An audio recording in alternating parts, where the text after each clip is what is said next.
I'd like to reconvene the meeting of the Mount Diablo Unified School District Governing Board for September 28th, 2022.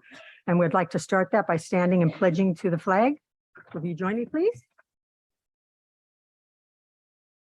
I pledge allegiance to the flag of the United States of America and to the republic for which it stands, one nation, under God, indivisible, with liberty and justice for all. Thank you. As always, we'd like to acknowledge that we are on the ancestral land of the Bay Miwoks and the Yokots. We will now do roll call. Trustee Nava Flores. Here. Trustee Count. Here. Trustee Mayo. Here. Vice President Zawi. Here. Trustee McFerrin. Here. And Trustee Mason is here as well. Okay, that takes us to 6.3, review and potential approval of minutes of the regular board meeting. The last meeting. I move that we approve the minutes for the regular board meeting. Thank you. Second. We have a motion and a second. Trustee Nava Flores. Yes.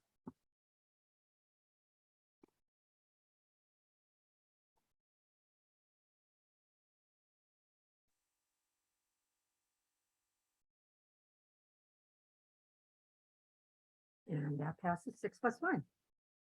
The next is 6.4, review and potential approval of the agenda. Dr. Clark. Yes, Madam President, I just have one requested change, and we have some scheduling conflicts. And so if I could move item 18.4 down to 14.2, that is my only request. That was 18.4. Yes. Okay. Thank you. To 14.2. To 14.2, correct. Madam President, I move to approve the agenda with the change of moving item 18.4 to 14.2. Thank you. Second. We have a motion and a second. Trustee Nava Flores. Yes.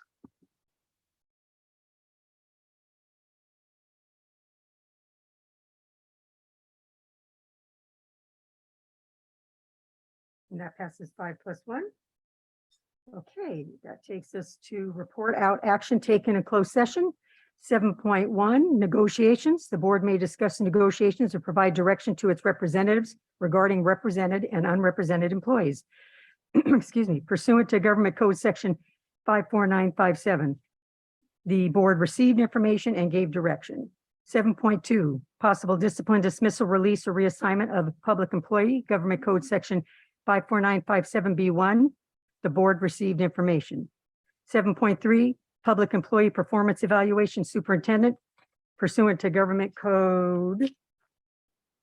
It's cut off. 54957. The board had a conversation with the superintendent about that. And that takes us to public comment.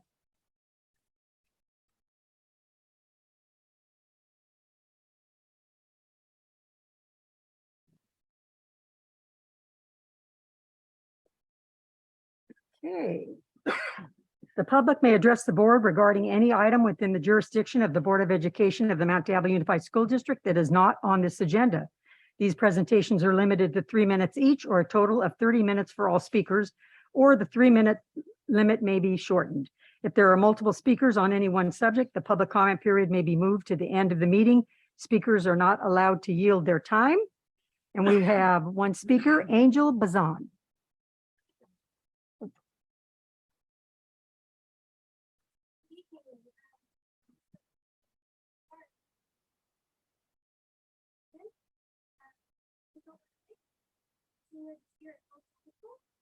And the topic I'm going to talk about is our school's mascot.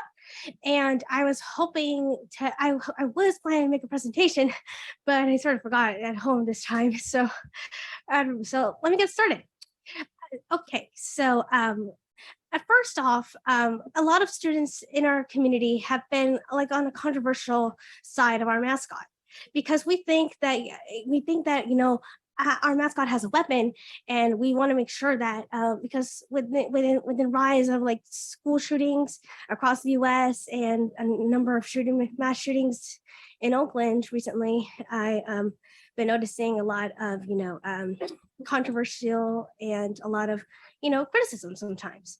But for starters, when it comes to our mascot, our mascot is the Concord High Minutemen, and we personally, our whole community loves it, and unfortunately, we don't want our mascot to change because we just want to make one small adjustment, and that is with the rifle.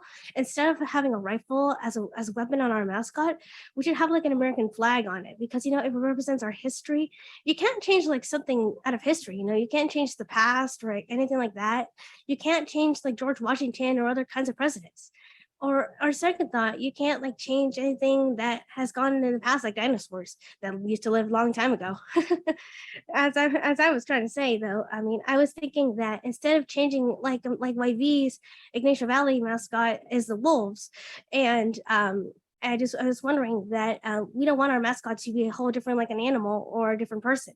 We want our mascot to stay just the way it is, but instead with just a minor change, instead of having a rifle on the mascot, we should have like an American flag on it or something that represents like American history on it.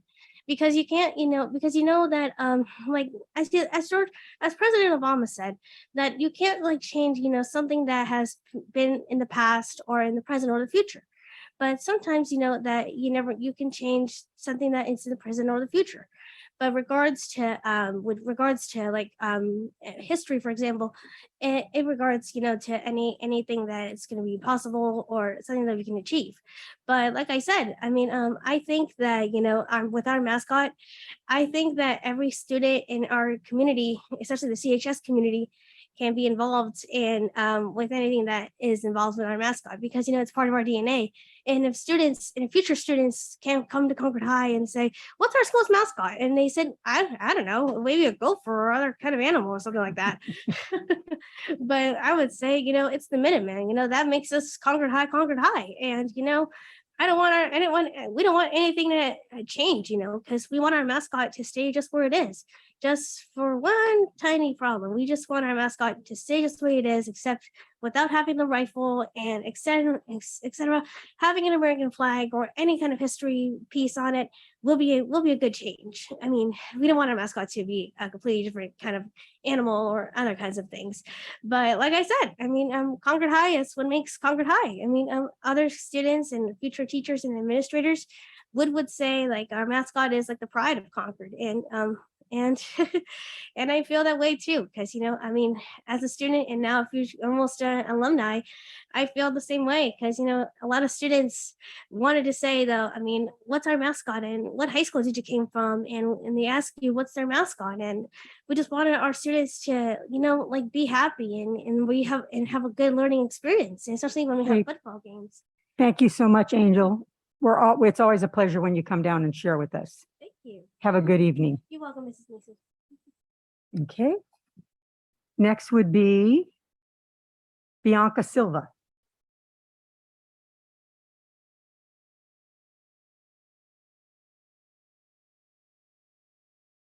Buenas noches, miembros de la Junta de Superintendentes. Estoy aquí para informarles desde que mi nombre es Blanca Silva, mi hijo asiste a la escuela Ignacio Valley High School. Ahora mismo están en Horizons porque fue la última alternativa que tuve para ponerlo. Desde abril del ciclo escolar pasado, él fue asaltado 2 veces en la escuela Ignacio Valley y una vez robado. El principal de la escuela Ignacio Valley, para protegerlo, lo protegió, pero lo tuvo que mandar a estudiar a la casa. Después de eso, yo he pedido un transfer para mi hijo para otra escuela donde el distrito no me ha ayudado, no me ha hecho support y no me ha escuchado. He estado en el distrito muchas veces desde abril para pedir hablar con la señora Smith, para pedir un meeting con alguien y no me han escuchado. En abril solicité el transfer y me dijeron que sí.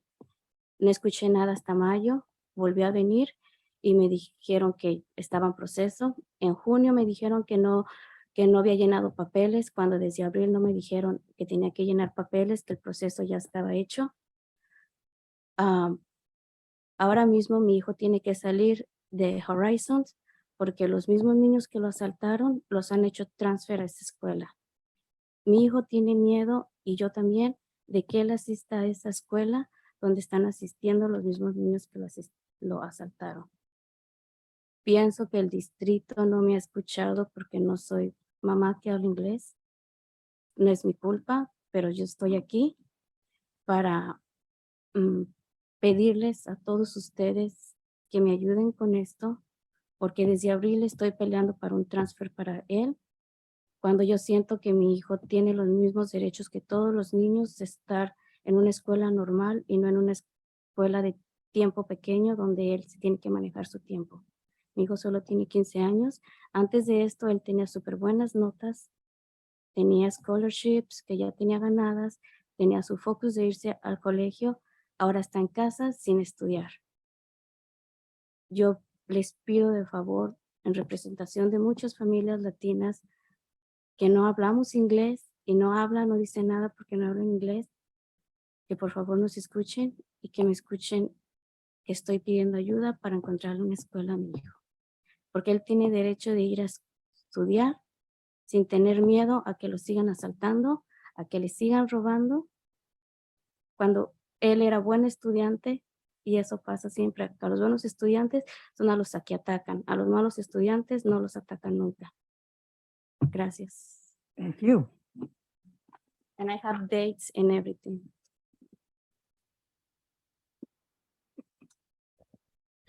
Good evening, board members. This afternoon, I'm here to inform you what is going on with my son. He's a student at Ignacio Valley High School, but now he's at Horizon because that was our last option. Because since April of last year, he was attacked at school twice, and he was also, he got his belongings stolen at school. And the principal, in order to protect him, and he said he wanted to protect him, but the way he protected him was from transferring to learn from home. And since then, I've been asking for a transfer to a different school, but I haven't gotten any support from the district. I've been to the district many times since April, trying to talk to Ms. Smith, but I haven't gotten any help. And since April, I've been asking to get this transfer, and they told me, yeah, he can get the transfer, but I didn't hear anything from there. And then in May, I reached back and they told me that it was in the process. And then in June, they told me that I hadn't submitted the appropriate documents, but they didn't tell me anything about documents. So I'm here now to speak up for my son, because he wants to leave the school now, Horizon, because these kids that attacked him before have been transferred there now.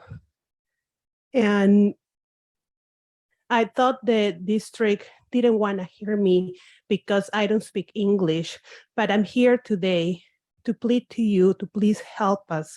We've been asking for this help since April, and we would like for him to be transferred. My son has the same rights as every other student, and he has the right to be in school full-time, not just for a few hours. He's 15 years old, and before all this, he had good grades, he had scholarships, and now he is at home not learning.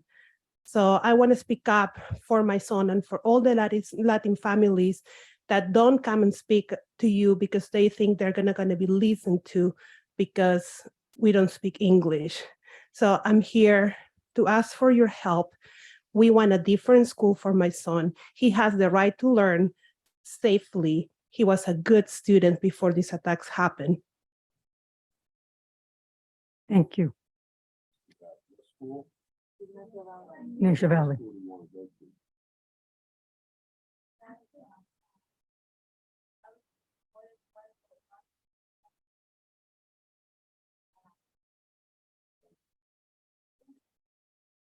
And I can assure you that you are heard when you come here. Anybody that comes here is heard, and the district staff that needs to hear your concerns also hears it when you come here. So thank you for coming. Muchas gracias. I think that's all the public comment we had. Which takes us to communications. Do we have any cards for district organization? No, okay. That takes us to recognitions and resolutions. Review and potential approval of resolution 22/23-20, authorization to join School Employees Association of California Joint Powers Agency. Dr. Clark. Could someone reach into the hallway and ask Dr. Gonzalez to come in and present this item?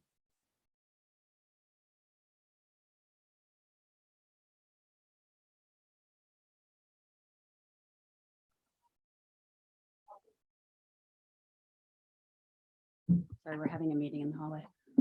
So this item right here, what we're doing with this is we're creating a joint power agreement with SEAC.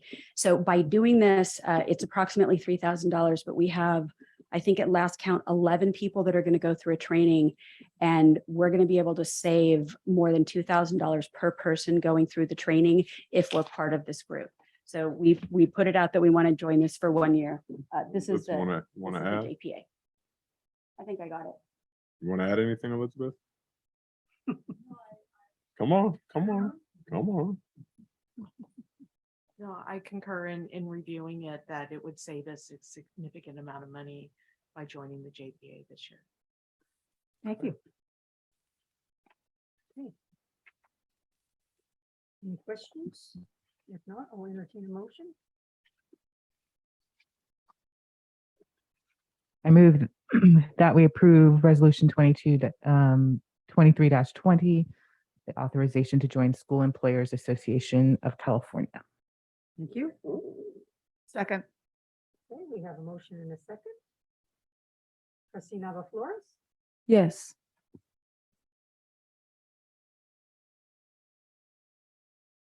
and that passes 5+1. 10.2.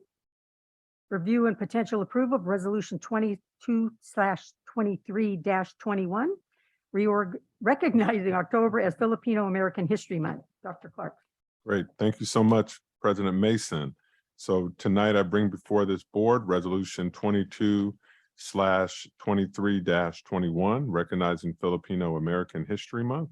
Whereas it is necessary to instill in our youth the importance of education, history, and self-determination in creating eminent role models, in establishing a proud cultural identity, and producing exceptional citizens of this nation. And whereas today the Filipino American community is the second largest Asian American group in the United States, with an estimated population of 4,200,000 people, and the third largest Asian American group in California, making up 4.1% of the district's total population.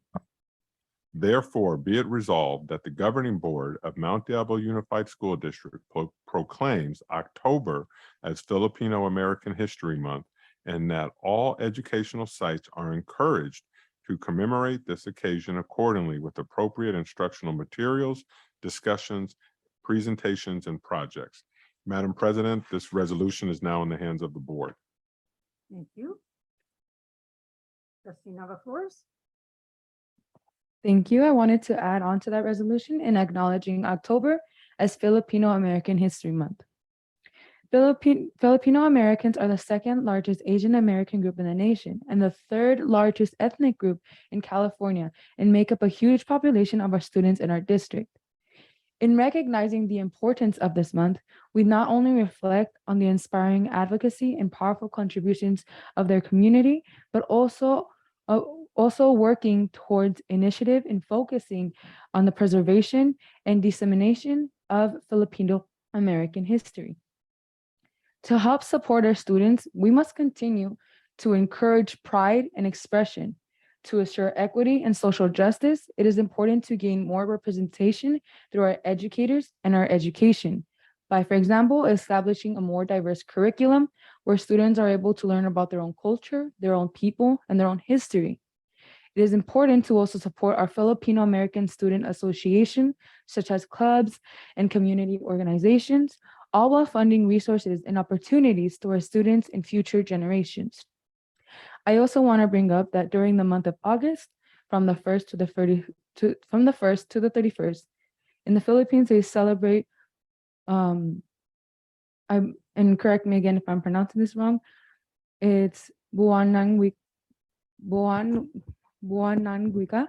It is celebrated in the Philippines, and again, it's where they honor this as a language month, where they again all honor and celebrate the Filipino language and its different dialects, and is celebrated through different traditions.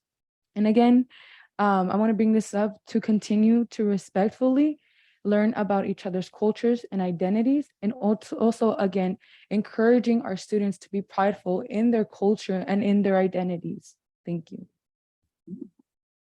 Thank you. Would you like to make the motion? I move to approve the recognition of October as Filipino American History Month. Thank you. We have a second? Second. We have a motion and a second. Trustee Nava Flores? Yes.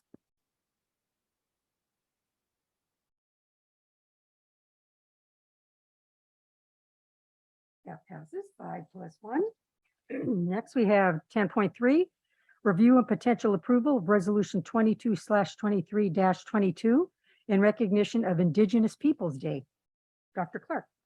Yes, so in recognition of Indigenous Peoples' Day, whereas the Mount Diablo Unified School District Governing Board seeks to formally recognize October 10th, 2022 as Indigenous Peoples' Day, being motivated by a continuously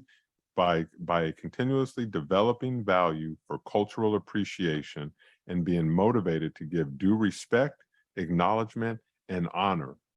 And now therefore be it resolved that the governing board of the Mount Diablo Unified School District, fully endorsing the significance and meaning of California Governor Newsom's 2019 proclamation, hereby recognizes October 10th, 2022 as Indigenous Peoples' Day. Madam President, this item is now in the hands of the board. Thank you. Board members?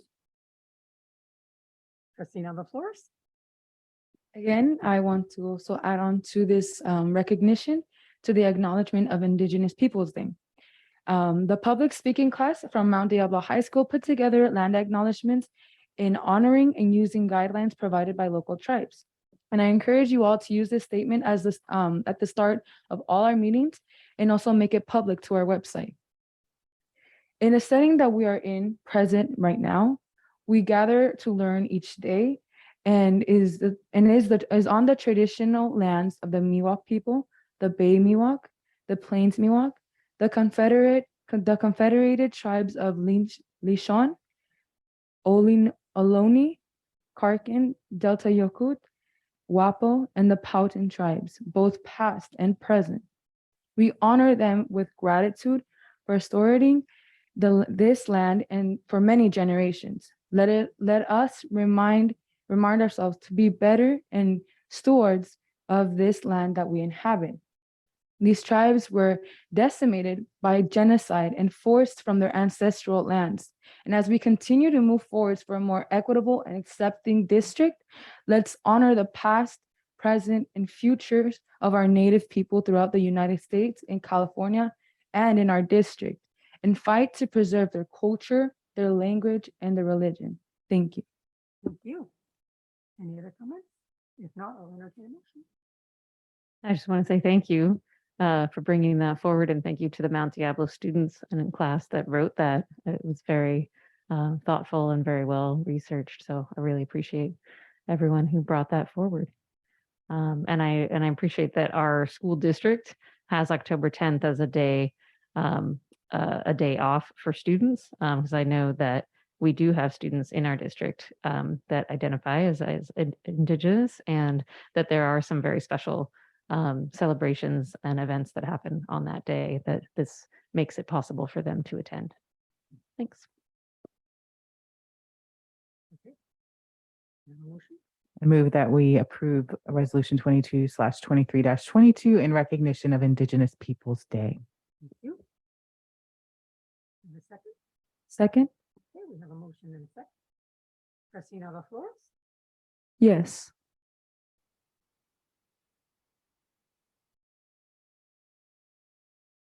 And that passes 5+1.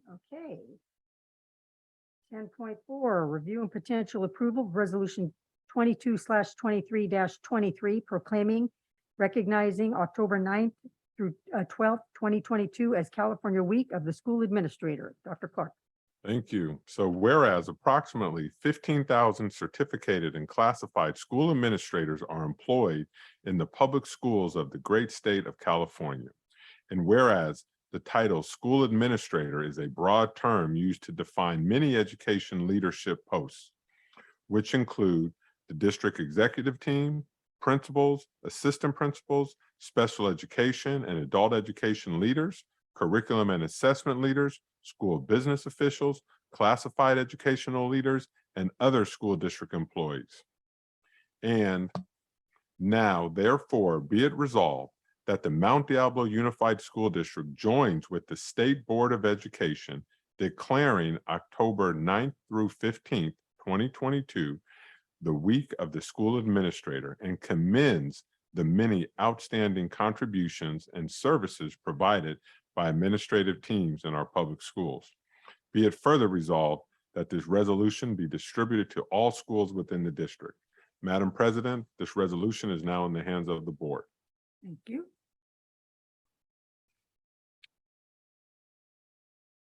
Madam President, I move that the board approve resolution 22/23-23 proclaiming October 9th through 12th, 2022 as California Week of the School Administrator. Second. Okay, we have a motion and a second. Trustee Flores? Yes.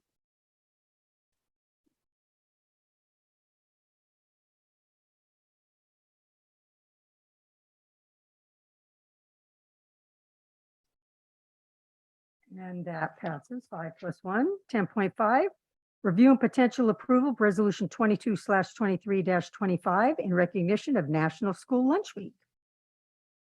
Yes, and I know we do have Dominic Machi here as to maybe speak on this item, but we do want to recognize the work that Dominic and his team do each and every day, feeding our many students in the Mount Diablo School District.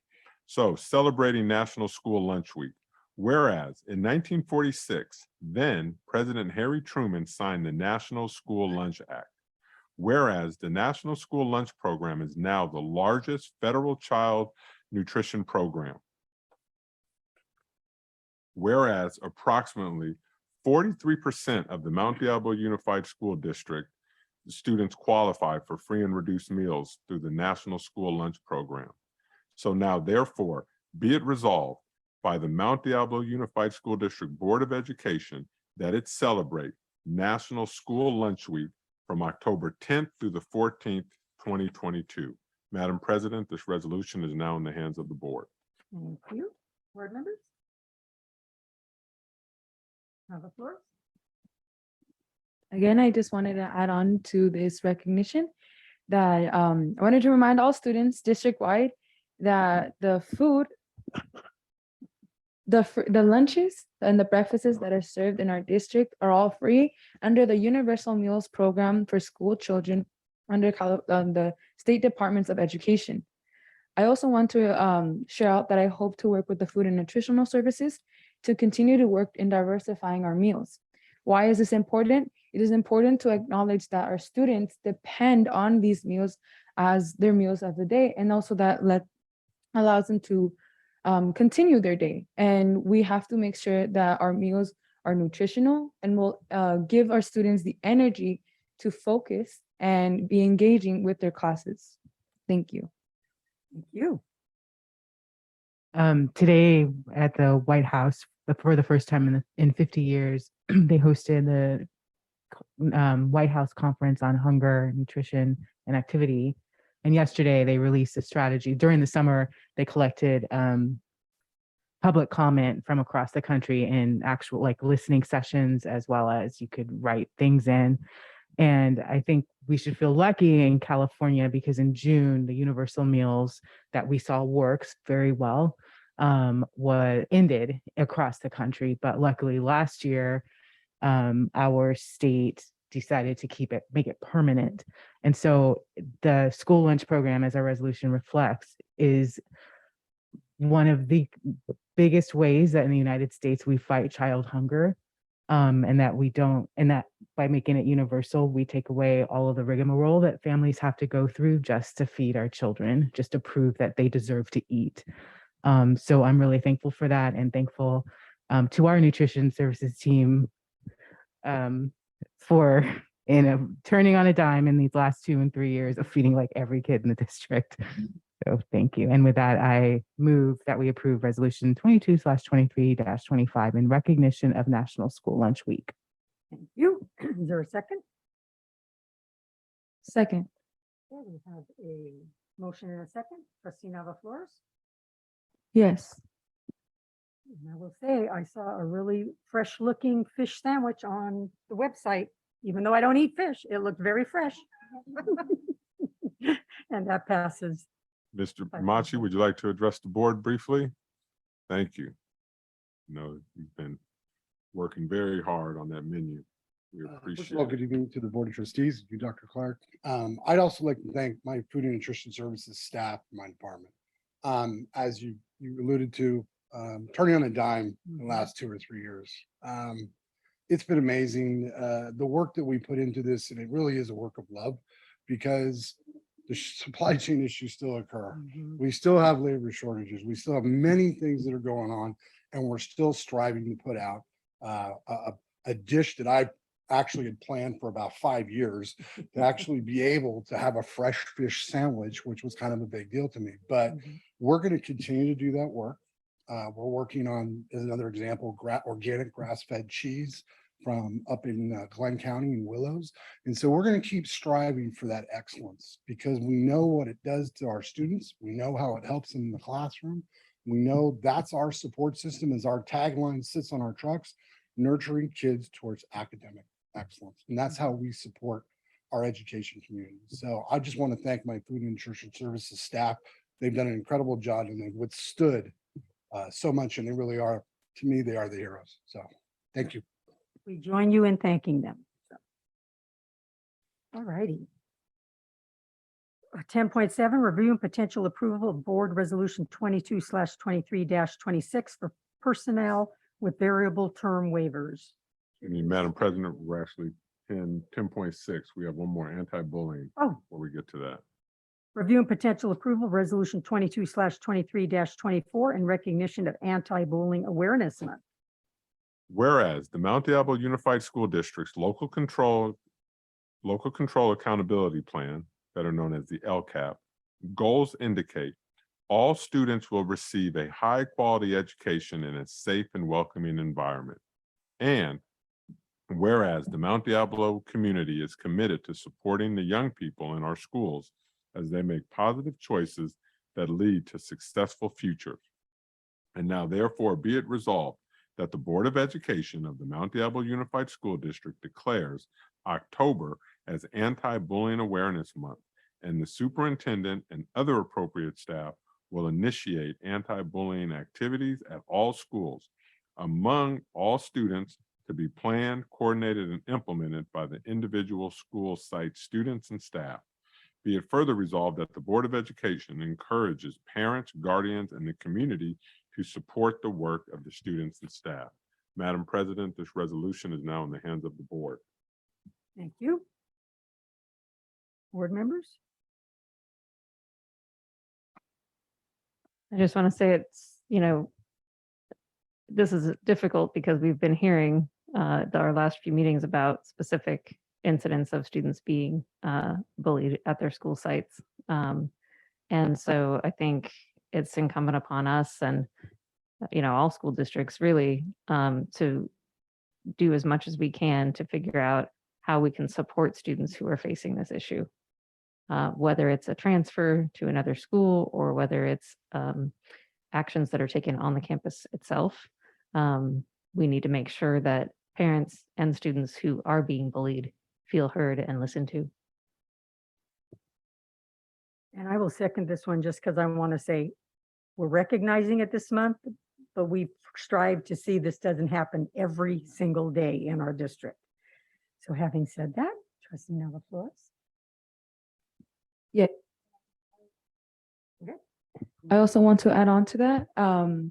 In like you all mentioned, addressing that bullying isn't just being acknowledged this month. It's being acknowledged at all times because it happens in different levels, in different ways, verbally, physically, and even unspoken, right? And I think that when moving forward, like Cherie said, for a solution and speaking up with these incidents, in providing a more stable and more structured communication outlet with the students and themselves, but as well as the students and administration, also with teachers.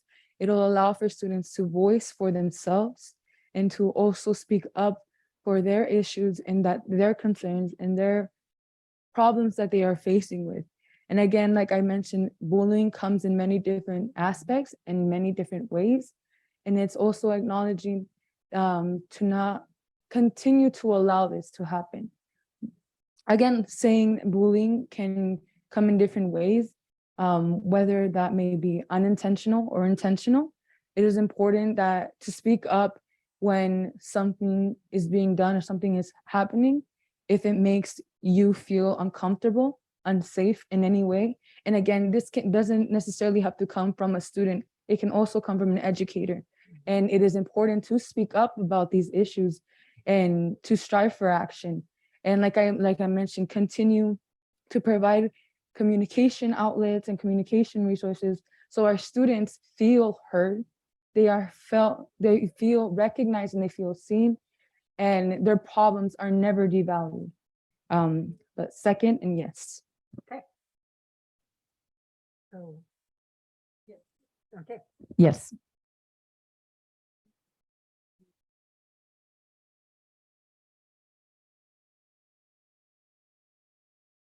Motion was, yeah, I second it.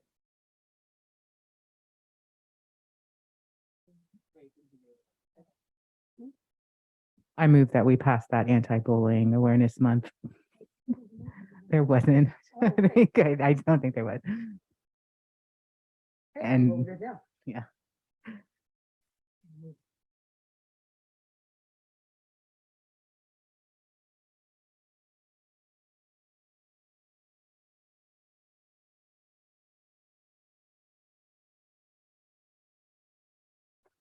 And that passes 5+1. Very good.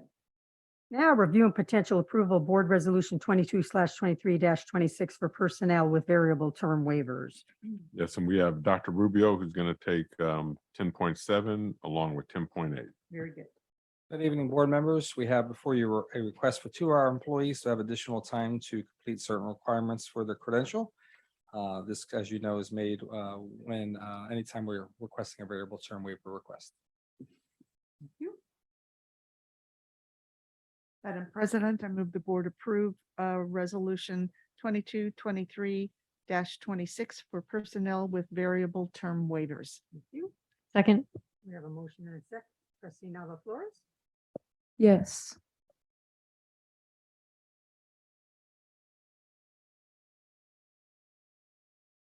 And that passes 5+1. Dr. Rubio. Thank you.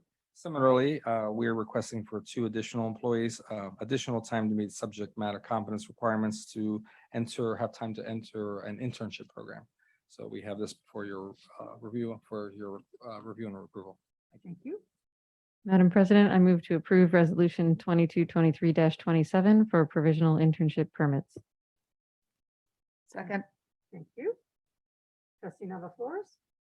Yes.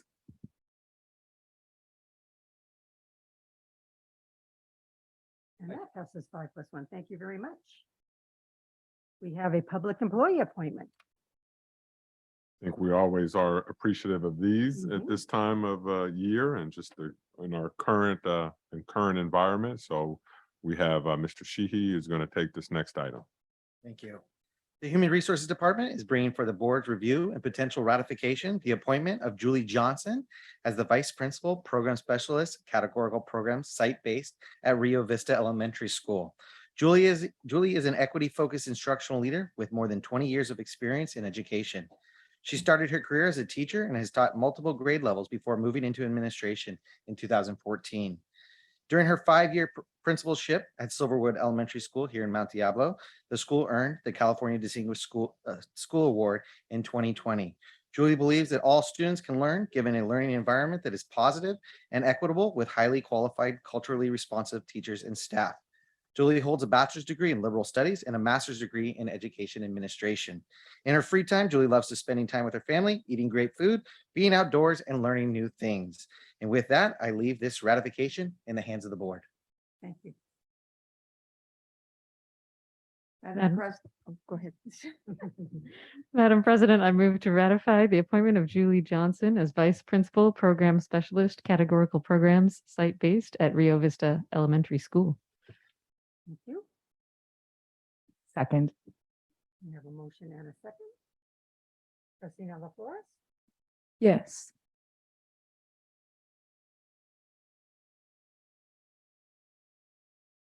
And that is ratified. That's fine. All right. And Julie is not able to be here today. She is helping out at a Rio Vista I event. want to say she's probably working. Yes, she is. She's out with the community and she felt like that took precedence tonight. Excellent. Okay, 12.0 reports and information. 12.1. What's that? CAASP, what is that? CASP, about the, Yes, that's our. one of our many jargons here. 2022 data presentation.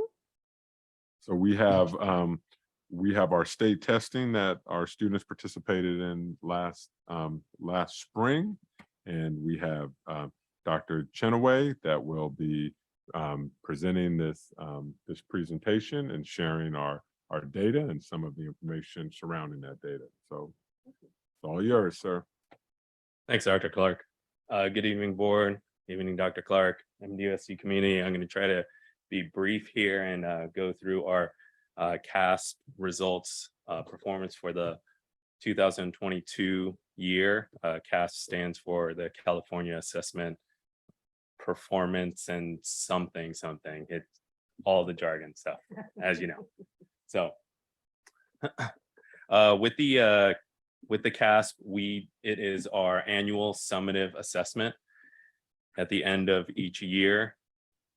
Grades 3 through 8 and 11 take the SBAC. That's another term. It's the Smarter Balance Assessment Consortium. They have the English Language Arts assessment and the math assessment, and grades 5, 8, and once in high school, we normally do the grades 11 and students that do not take it in grade 11 take it in grade 12, and that's the CAST, the California Science Test.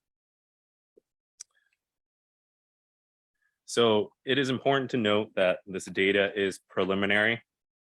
None of the aggregate results have been made public. So we have notified all our sites that they only can use the results in-house. So within their sites for analysis, for instructional purposes. Now, individual student results, student score reports have been made available for families, for students and families, and it's all available in Aries HomeLink. We've communicated that out multiple times from the district and also through all the school site portals, communication portals. So parents, students can access their own scores through the Aries HomeLink. The projected release for the CASP results is in November or December. I have my fingers crossed. They were supposed to be in August, then September, and maybe it'll be. So we'll see what the state says. So starting off with the ELA performance, this is the English Language Arts performance. Oh, the laser does work. All right. So this number right here, 14,258, is the number of students that took the ELA, and the 45% indicates the students that scored at standard or above standard. So that's a 3 and a 4 right here. And so you can see that the percentage is broken down in the number of students as well. So you see the number of students in total and the number of students for each of the standard performance levels. So 45% were at or above and 55% were not met standard. Also, something to note is this right here, the average distance from a level 3 is a minus 18. The average, the distance from a level 3, it just measures how far each student is from a level 3. And they do that for every single student. It's right there, it's really small, but they do that for every single student and then average it out. So that's another measurement in case students are scoring, say, on the higher end or lower end of each performance level. So it kind of tells us a little more information as how close our students are to standard met. For a 2-year comparison, now we only have a 2-year comparison because during the pandemic year, we did not have any CASP results. So that was now 3 years ago. Wow. The average stayed the same for meeting standard from 2020 to 21 and 21 to 22, which was 45%. Something to note is that 2,090 more students tested in 2022 compared to 2021. And I do mention this a little bit later, but in 2021, all our students took the CASP remotely. And in 2022, a majority, about 99% of them took it in person in our schools. So as they remain the same, also the average distance from meeting a standard remained at negative 18 points. So 18 points below standard met. And just to give you a kind of an approximation, about 60 to 80 scale score points separate an achievement and performance level.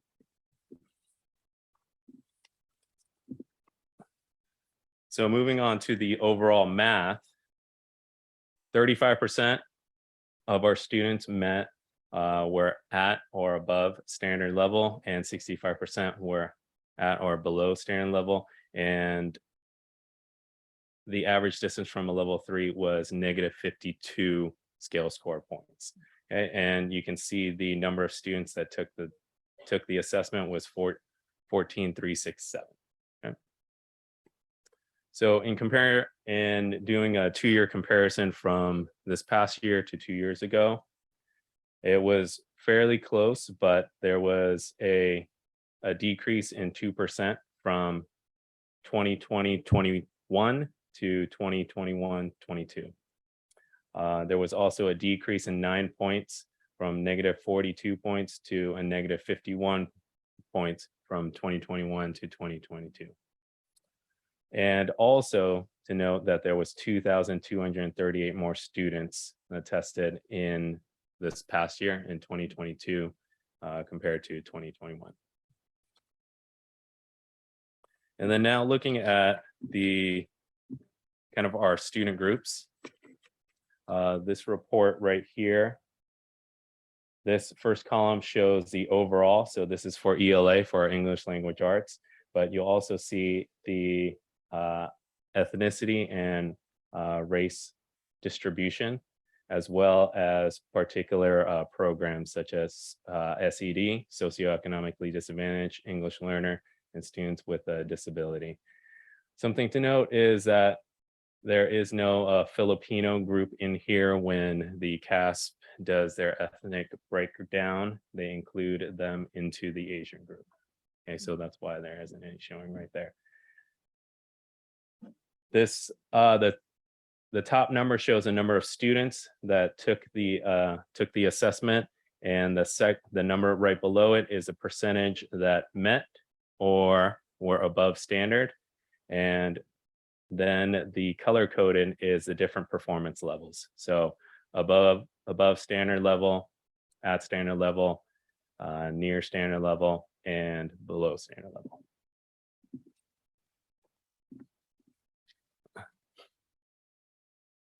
So for our, also, because this previous report does not include two student groups that we really want to focus in on, include them on separate slides, which is our homeless program.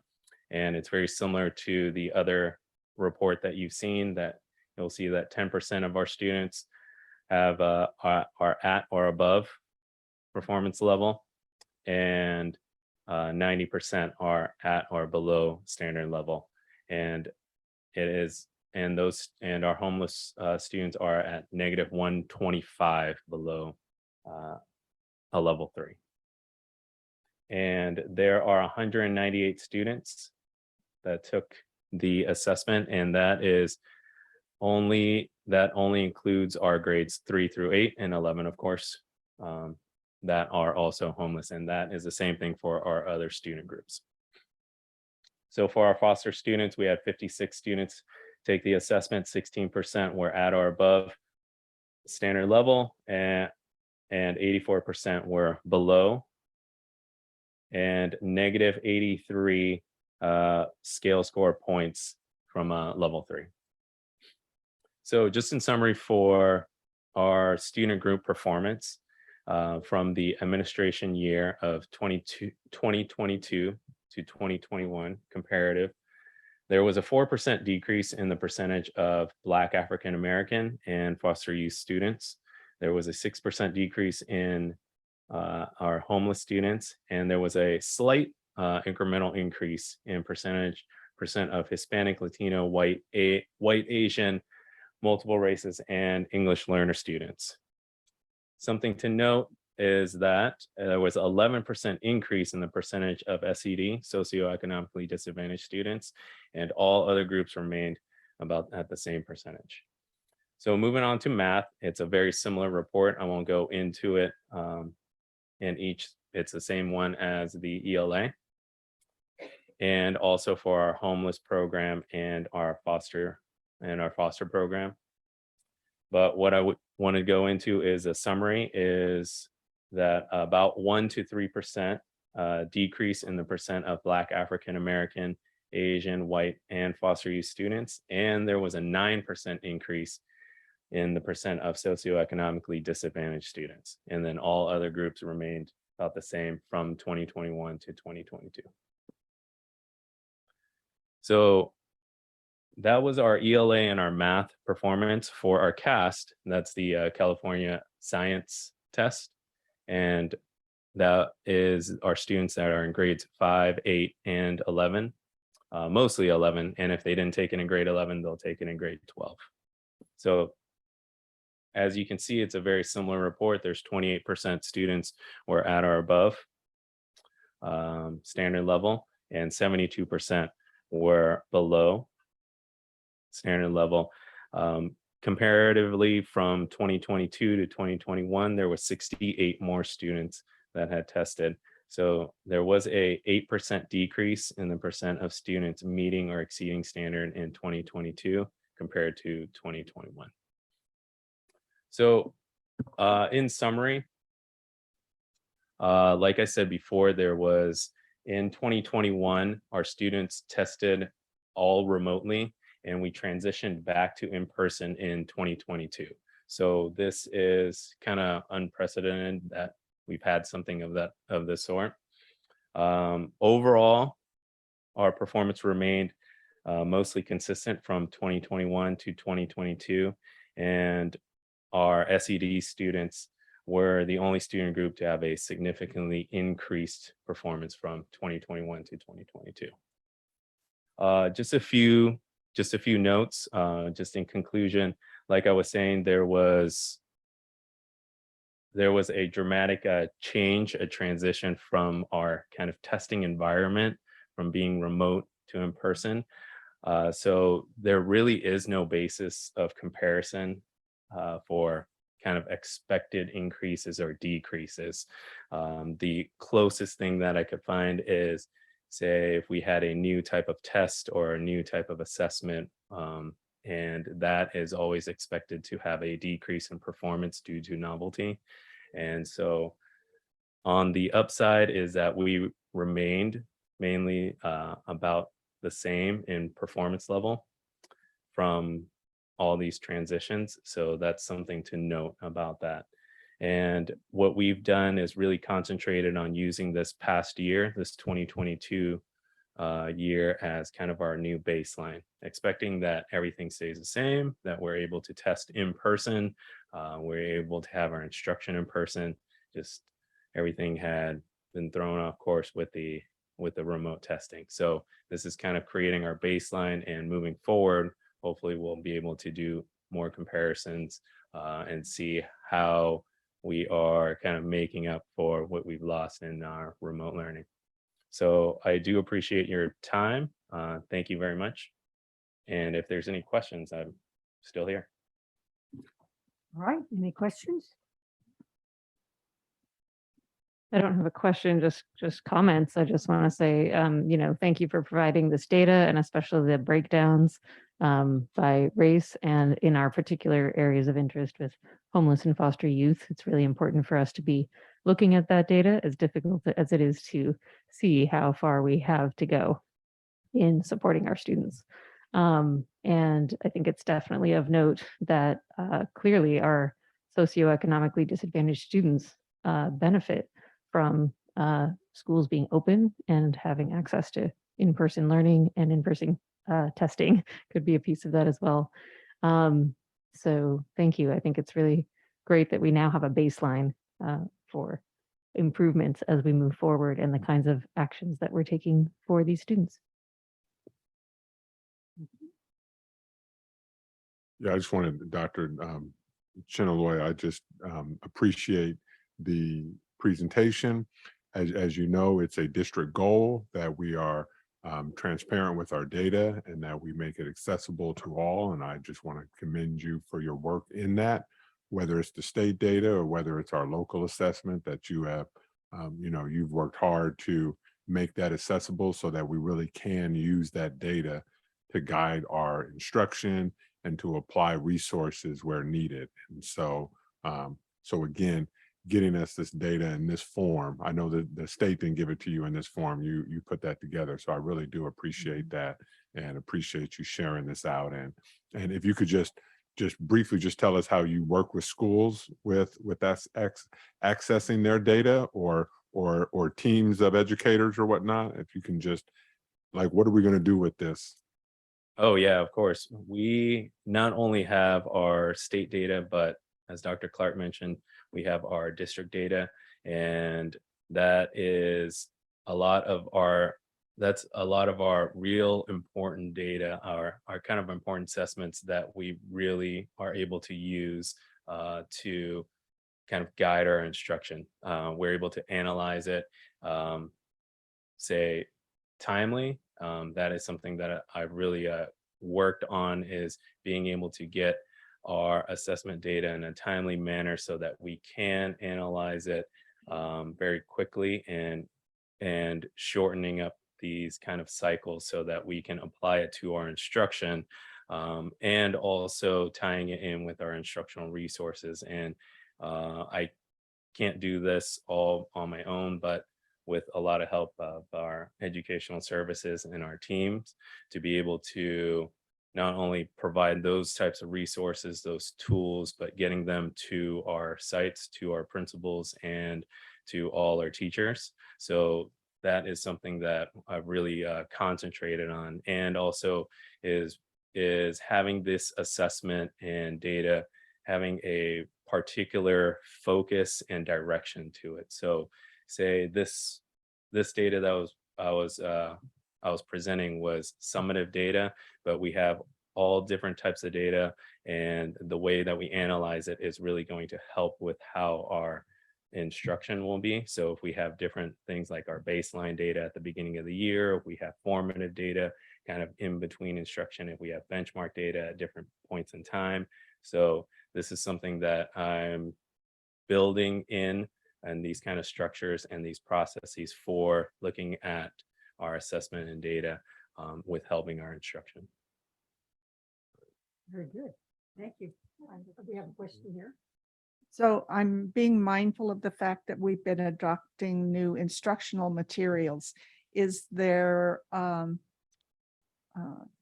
what evidence that student scores go up during the process of adoption, you know, the first year or second year after there's new instructional materials adopted, or has anyone looked at that information to see what traditionally happens? Well, just based off of research, when there are new adoptions or implementation, there is also that during that time is kind of a transition period. So during those moments is when we're kind of implementing our new practices. So those can kind of have an impact on it. But what we've really concentrated on is with our new instructional materials is tying it with our priority standards, scope and sequence that have stayed consistent, and with our, you know, our wonderful ed services team that have built those, is that those instructional materials are going to center around those standards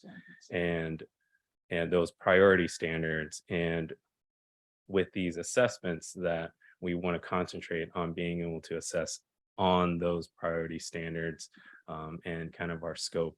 So you know, we'll see how that goes in as we adopt our new instructional materials and as we implement our new practices, and also even with our help with instruction, like our TNTP, the new teaching project. So you know, we're kind of building these structures and these processes and putting them in place so that then it's like our end result will be a reflection of that.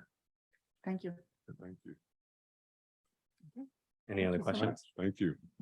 All right, thank you. Okay. 12.2, staff presentation on I don't know how to say that. Program. Where Ms. Pete is going to give us all a in-depth understanding of how to pronounce it and what it's for, and all the good that it can really be a helpful tool with us. So so Linda Pete, she's the Assistant Director, Student Services, and she has a presentation for us tonight. Thank you. Good evening, President Mason, board members, Dr. Clark. I'm here today to talk about Mount Diablo having a naloxone program for our schools. My agenda for the presentation, I'm going to talk about what are opioids. We're going to talk about information and data on opioids. We're going to look at how the body is affected when someone is overdosing on opioids. I'm going to talk about how naloxone works. We're going to talk about our next steps to have naloxone in our secondary schools. And we'll talk about how we can get naloxone, and then there will be time for questions. So opioids are a class of drugs that include illegal heroin, fentanyl, but also include prescription drugs such as oxycodone, codeine, morphine, and many others. Opioid pain relievers are generally safe when taken for a short period of time when prescribed by a doctor. Unfortunately, because of the euphoria feeling that they sometimes give people, they are misused, and that is what often leads to the opioid overdose. People get dependent on it, they misuse it, it leads to addiction, and then that is where we have overdose incidents and possibly death. The United States is experiencing an epidemic of drug overdose deaths. In 2020, when you do an age comparison, we had a 31% increase in overdose deaths compared to the prior year, 2019. Adults aged 35 to 44 are the highest rate, have the highest rates of drug overdose deaths. Young people, 15 to 24, their rates are increasing. Who is at risk? Risk factors for opioid misuse or addiction include people dealing with past or current substance abuse, untreated mental disorders, and social or family environments that encourage misuse. That's some of our students here in Mount Diablo. And that's why we're here today to talk about this program proposal. Let's look at some data, and you can see this data on the California Surveillance Overdose Dashboard. These are slides. I'm not actually looking at the lifetime dashboard. For the year 2020, there were, out of 100,000 people in Contra Costa County, 347.4 of those people had prescriptions for opioids. In total, that was 478,000 prescriptions that were out there for people in just Contra Costa County. Linked to that, there were, then if you go below it in green, for hospitalizations related to opioid overdose in our county in 2020. For every 100,000 people, there were 6.4 hospitalizations, for a total of 93 for the year 2020. Column on the right and the top in blue, emergency department visits related to opioid overdose. Out of 100,000 people, there were 25.2, which totaled 316 for our county. Deaths from opioid overdose in 2020, 144, which was 12.6 for every 100,000. On this graph, it shows the overdose death rate by age. Our students, secondary level, 15 to 19, if you look at this live, you'll see that that's less than 6. No, it's about 4 for every 100,000. 4 for every 100,000. There are 1 million people in Contra Costa County, little more than 1 million. So that's about 47 15 to 19-year-olds who died from overdoses. Preliminary data from the year 2021. So why does Mount Diablo need to have naloxone in their schools? This letter came out from the California Department of Health on September 21st. Right now, we're dealing with rainbow fentanyl that traffickers are using to market the fentanyl, and there is concern that this is going to get to our babies. It looks like candy. We've got to educate everyone because fentanyl is powerful. It's deadly. So it's not just about the opioids, but now we have to look out for our little ones and make sure they're not eating things that could kill them. Why do our schools need to stock naloxone?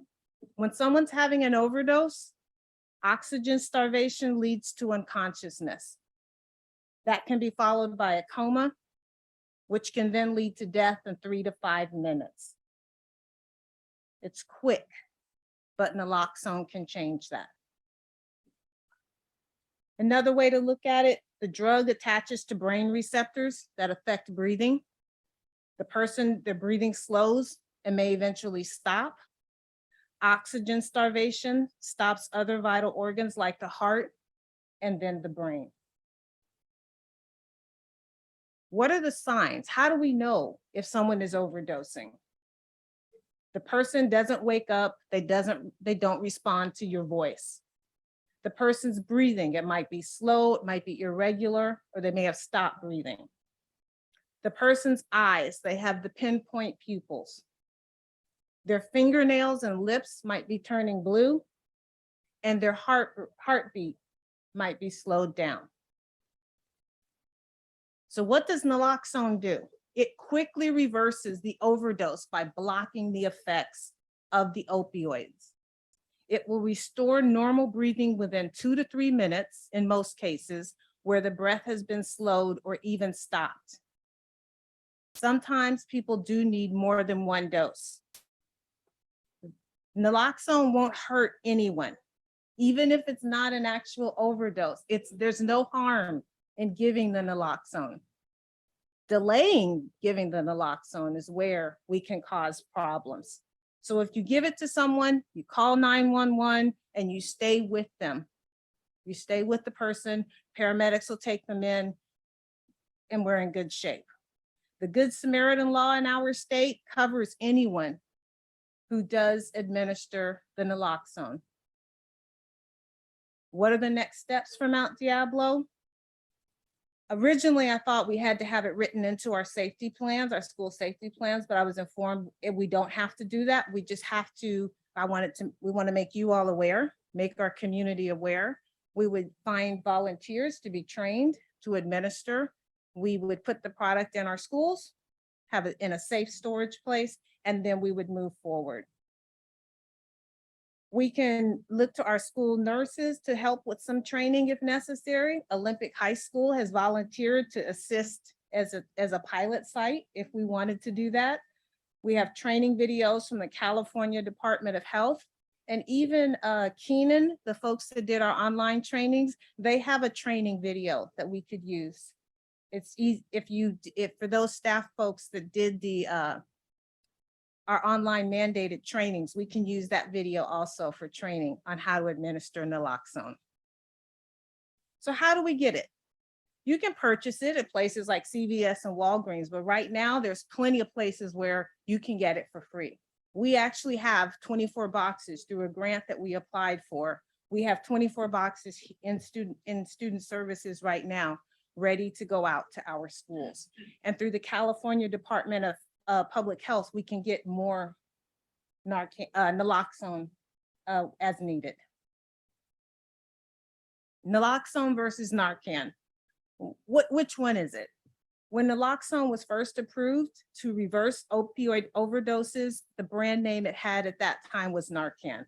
Now there are other formulations of it, so the proper generic name is naloxone.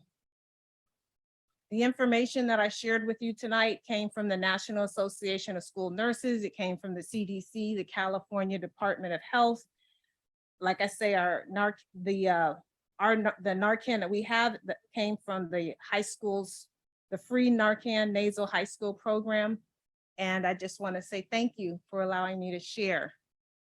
Before, I know there might be a few questions. I have a few folks that are going to join me. School nurse Julie Ronhar will come up if there's any questions. Raymond is also here to help out if there's questions. So go ahead. Yeah, I had been familiar with Narcan. This is the first time I've heard about naloxone, so that's interesting. Any questions from the board about Trustee Nava first? Good afternoon, first and foremost. I am enrolled in a healthcare essential class, and every day we're updated with what's going on in the world, right?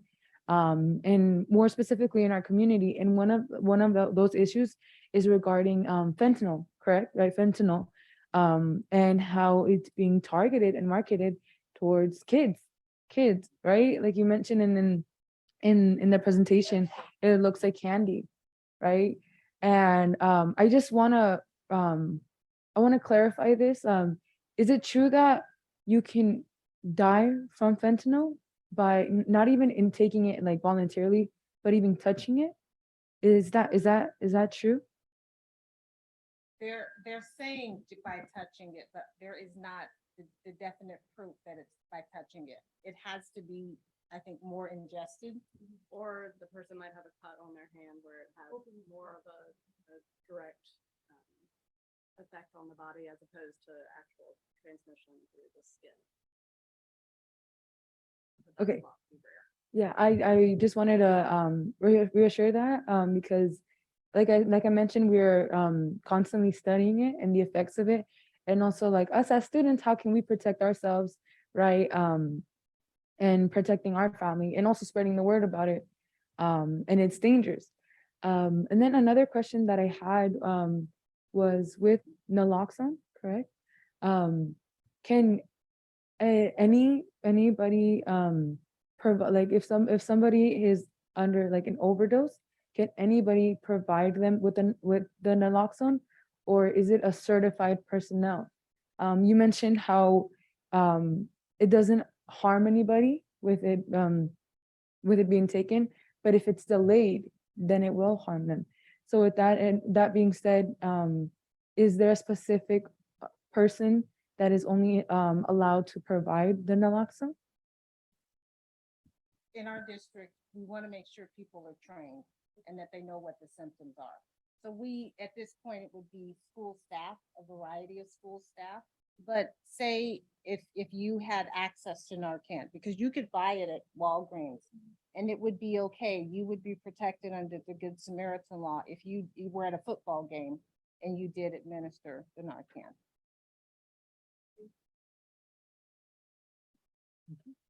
Any other questions? Okay. My one concern is that we won't have enough people at our school sites trained to be able to provide the naloxone because you know, someone who's trained might be absent on a particular day. So we need to make you know, I think it's important that we make sure that there are multiple people trained at every site to administer. I think, from my experience, like asking for help with volunteers to do our epinephrine auto injectors. Most of our schools have a number of staff that are willing to help students in need, and I'm pretty confident that there's a lot of recognition about the importance of this as a help to our students, and we'll have an adequate number of staff willing to volunteer. Good, thank you. Just wanted to say thank you for all of your work on this. I think it's a crucial thing for us to be doing and providing in our schools. It is an epidemic across the nation. And I love that you said that for example, the Keenan training video could be a way to access the training. Because I really felt like those videos were so accessible to us as board members and employees to be able to take all kinds of training, without needing to like schedule an in-person sit down session that you're trying to fit into your calendar. So it feels like there's much more accessibility to this kind of information and training that's so important. So thank you. And I just want to say, Ms. Pete, oftentimes in public education, we take a passive approach to certain things. And so I just want to thank you and your team for, for really going after this and presenting this to this board so quickly. I know it's a fast turnaround. You're sharing letters from CDPH from just last week and things like that. So I really want to acknowledge that, and hopefully, we can educate more folks and let people know that this is available, and hopefully we never ever have to use it. But I think this community has been touched by this epidemic, and so we want to make sure that we're being prepared. So I want to thank you and your team for really taking charge in this one. So is this something we need to vote on, or can they just start doing it? This is just Because information. I'm just saying, does it need to come back for us to vote on, or can they just stop implementing it? Yeah, Yeah. Yeah, I mean. Yeah, if we were looking, if we needed a vote, we would have put this as an Okay, action item. that's So just yeah. want to make so sure we we're- weren't holding them up. No, we're not holding them up. Okay, very good. Great, Thank you thank so you. much. Yeah. Okay. 12.3 Annual Report by the 2010 Measure C Citizens Bond Oversight Committee. Right.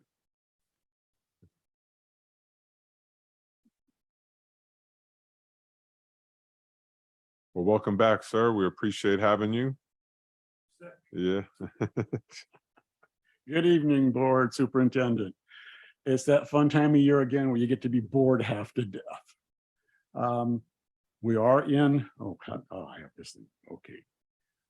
This is for FY 2021 because that's all we have auditors report for. When we get the FY 21-22, I'll be doing that. I keep voting no for chairman, and I don't see how that works. So we are adhering to Ed Code. We do have the Bond Oversight Committee in place. We do meet, what did I do? Thank you. We do meet all of the requirements for senior citizens, members of tax committee, members at large, what have you. I'm not sure about the website. I went looking for that the other day and I couldn't find it, but that may just be my own stupidity. We've had our quarterly meetings. We had our first one in person just a couple weeks ago. We always review the solar production. We get our project status updates, and what we care about is the money. That's what we try to focus on. In terms, well, I think that's up here, yeah. Again, it's just the current audit. We have not gone to school sites because of the pandemic. While board committee members are required by Prop 39 to visit school sites that are under construction, being worked on, what have you, we didn't do it because too risky. We just visited a school site just at our last board meeting, so those are coming back. The important thing, really important thing, the audit came back with no findings, which is what we want. Our revenue so far, you can see up there, the PG&E rebates are fixed. It's all done. The savings that we get from solar, we need to update that. We kind of let the cost per kilowatt hour slide by us, and we didn't keep that updated year to year to year. So the total savings by solar is probably a little low. And that's the extent of it. If there are any questions, I'll be happy to answer them. Any questions from any board members? Doesn't look like it. Good, thank you. Thank you. Thank you, John. We want to thank the Mr. Ferrante as the chairman and all of the committee members. It's always an interesting meeting to attend. So if you ever want to have a few laughs and enjoy the conversation, go to a Measure C meeting. And this is an action item, correct or no? It says action. Right. Do we accept this report? I think there's just one typo, and that is in the website, as he mentioned. So what it should say is mdusd.org/Measure C. So with that, I move that we receive the annual report by the 2010 Measure C Citizens Bond Oversight Committee with that correction to the website. Thank you. Second. We have a motion and a second. Trustee Nava Flores? Yes.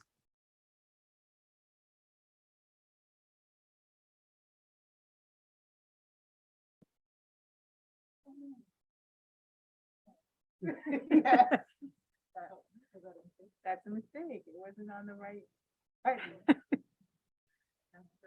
So do you want a voice vote on that? Say that into the microphone. Yes. Try it again. Okay, we're gonna try again. Trustee Nava Flores? Yes. There we go. Thank you. All right, so that passes 5+1. Very good. We are on board member reports. Who wants to start tonight? How about we'll go with Trustee McFerrin?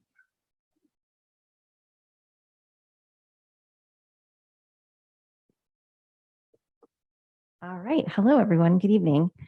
So in the last couple of weeks, I've been able to go to a lot of really great events and celebrations, starting with the Battle of the Battle of the Bands at Concord High on Saturday, September 17th. I was very glad to see so many high school bands participating. It was an incredible event. There were a lot of people there. It was really well attended. I got to run into other members of the board, Trustee Nava Flores, my neighbors. It was a really nice event. And then on Saturday, the Concord High Band marched through my neighborhood, which is what they do every year. And so it was great to see them again and see some of their performances. They're a really talented group. And then last week on Tuesday, I was able to go to Adult Ed's combined commencement ceremony. And they had a graduation for their career technical programs. And it was for students who were finishing up their programs in medical assistant programs, the dental assistant program, the EMT program, and the office professional program. And that as well, I got to see President Mason there. And that also was really well attended. And it was really nice to be at an event with so much love in the room. And it was really a great call to go to a graduation ceremony at the beginning of the year. Because at the end of the year, I just think, oh, these are so great. And it's going to be an entire year and not so this time. So I was very glad to be able to be there and to celebrate those students. And then also last week, I was able to attend the County of the Year celebration at the Lesher Center. And it was really exciting to see Anahi there, Trustee Nava Flores. And they were there celebrating and speaking about our own Natasha Paul, who was selected as the county's Teacher of the Year. And we also got to see Kat Gaio from Mount Diablo High School in a video, and she was one of the finalists as well. And so it was just a really great night to celebrate our teachers and seeing our district do so well. And then last night I was able to attend the ABAR meeting. And so there's kind of some discussion on when this will be. I think that we settled on the third Wednesday of the month from I think 4:30. Thank you. And then I also want to say I'm very much looking forward to the Break a Sweat for Education event on Saturday, and I'm sure I will see other people there as well. It starts at 8 a.m. and last time I checked, registration was still open. I was trying to check again to see. I think it is yes, and Trustee Cowan knows. Yes, it is. So I look forward to seeing everyone there that shows up. That's all I have this evening. Thank you. Vice President Zawi? That was already on. I totally just lost my train of thought. I know what I'm going to talk about, but you mentioned something. I'm like, oh yeah. You want us to come back? No, Okay. I'm going to go. Oh, the Teacher of the Year. So true story. I wasn't there, but I was watching it stream live on YouTube in my car, waiting for my daughter to get done with her dance class. And I'm really competitive. So I'm like, her name. And then I screamed out loud in my car when she won. So that was fun. I had a celebration alone. And then I wrote a really funny email of congratulations to her because she looks so fabulous. I just want to share that I got to spend most of my morning today with the lovely staff of our adult school, which is just from those few hours I spent, made it so clear what a crown jewel our adult school program is, not only in the Bay Area, but I would argue in California and across the country. And so I got to see many of the technical education classes, CNA, surgical tech, can't remember what else. So many, and they want to tell me everything because they're so proud of this work. And so there's so much in my head that I will not remember, but there's so much that I will. I got to see the preschoolers. I got to see the bridge program in action, life skills classes. The food hadn't arrived for the cafe, but I got to see the cafe. They set it all up. But what really stands out about it is how much everyone there loves what they do and are very passionate about what they do for our community and for our students, as well as the strong connections that our adult school has in our community, as well as the fact that so many of the teachers that I met today are former students that came through the program and are professionals in whatever it is that they learn and now teach and have come back to follow in the footsteps of their now retired instructors. So I just think that we're creating a really great circle of life from Lion King, okay, of everyone passing it forward for what they were able to learn and how they were able to jumpstart, in this case, their careers. Also, man, in the English language class, English learners class, there's probably like, everyone yelled out where they're from, probably at least 10 countries. It was pretty cool. All in one class, learning the most ridiculous language on earth of English, because it makes no sense. And it really, when you hear how you learn it, it really makes no sense. So mad props to everyone who has to learn this, especially as an adult, because it just makes no sense. That is my report. Thank you. Thank you. Trustee Mayo? Thank you very much. I too had the opportunity to attend some of the same events that the rest of you have. September 17th was the Battle of the Bands. On September 19th, I went to the Mount Diablo Business Education Alliance meeting, and we reviewed the career pathway data about students in the program and the performance indicators on the elements of a high quality pathway. The participants were asked to review the data, identify the strengths and gaps in the program, and then develop strategies that can be implemented to address the gaps. And the reports from each group will be were collected, and they'll be presented at the next meeting for all the participants to discuss for goals, etc. And Dr. Clark provided the introductory remarks. It was great to be in person.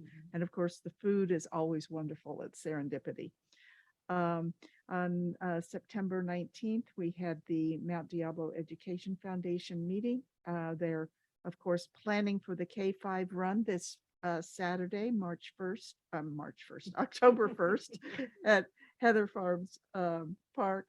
And also on, why am I typing in March? October 4th, the annual giving campaign launch will begin. So watch your social media and your email boxes about our annual giving campaign for 2022. That funds many of our programs that the Education Foundation is able to offer to our Mount Diablo students. I too was at the Teacher of the Year event. It was exciting to feel the energy in the room, and Trustee Nave Flores did an excellent job in introducing our Teacher of the Year. So thank you.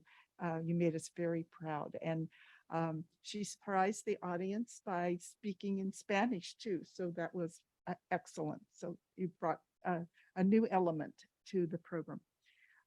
It was nice to have the program in the theater because I think more people could afford to attend because the dinner is pretty pricey.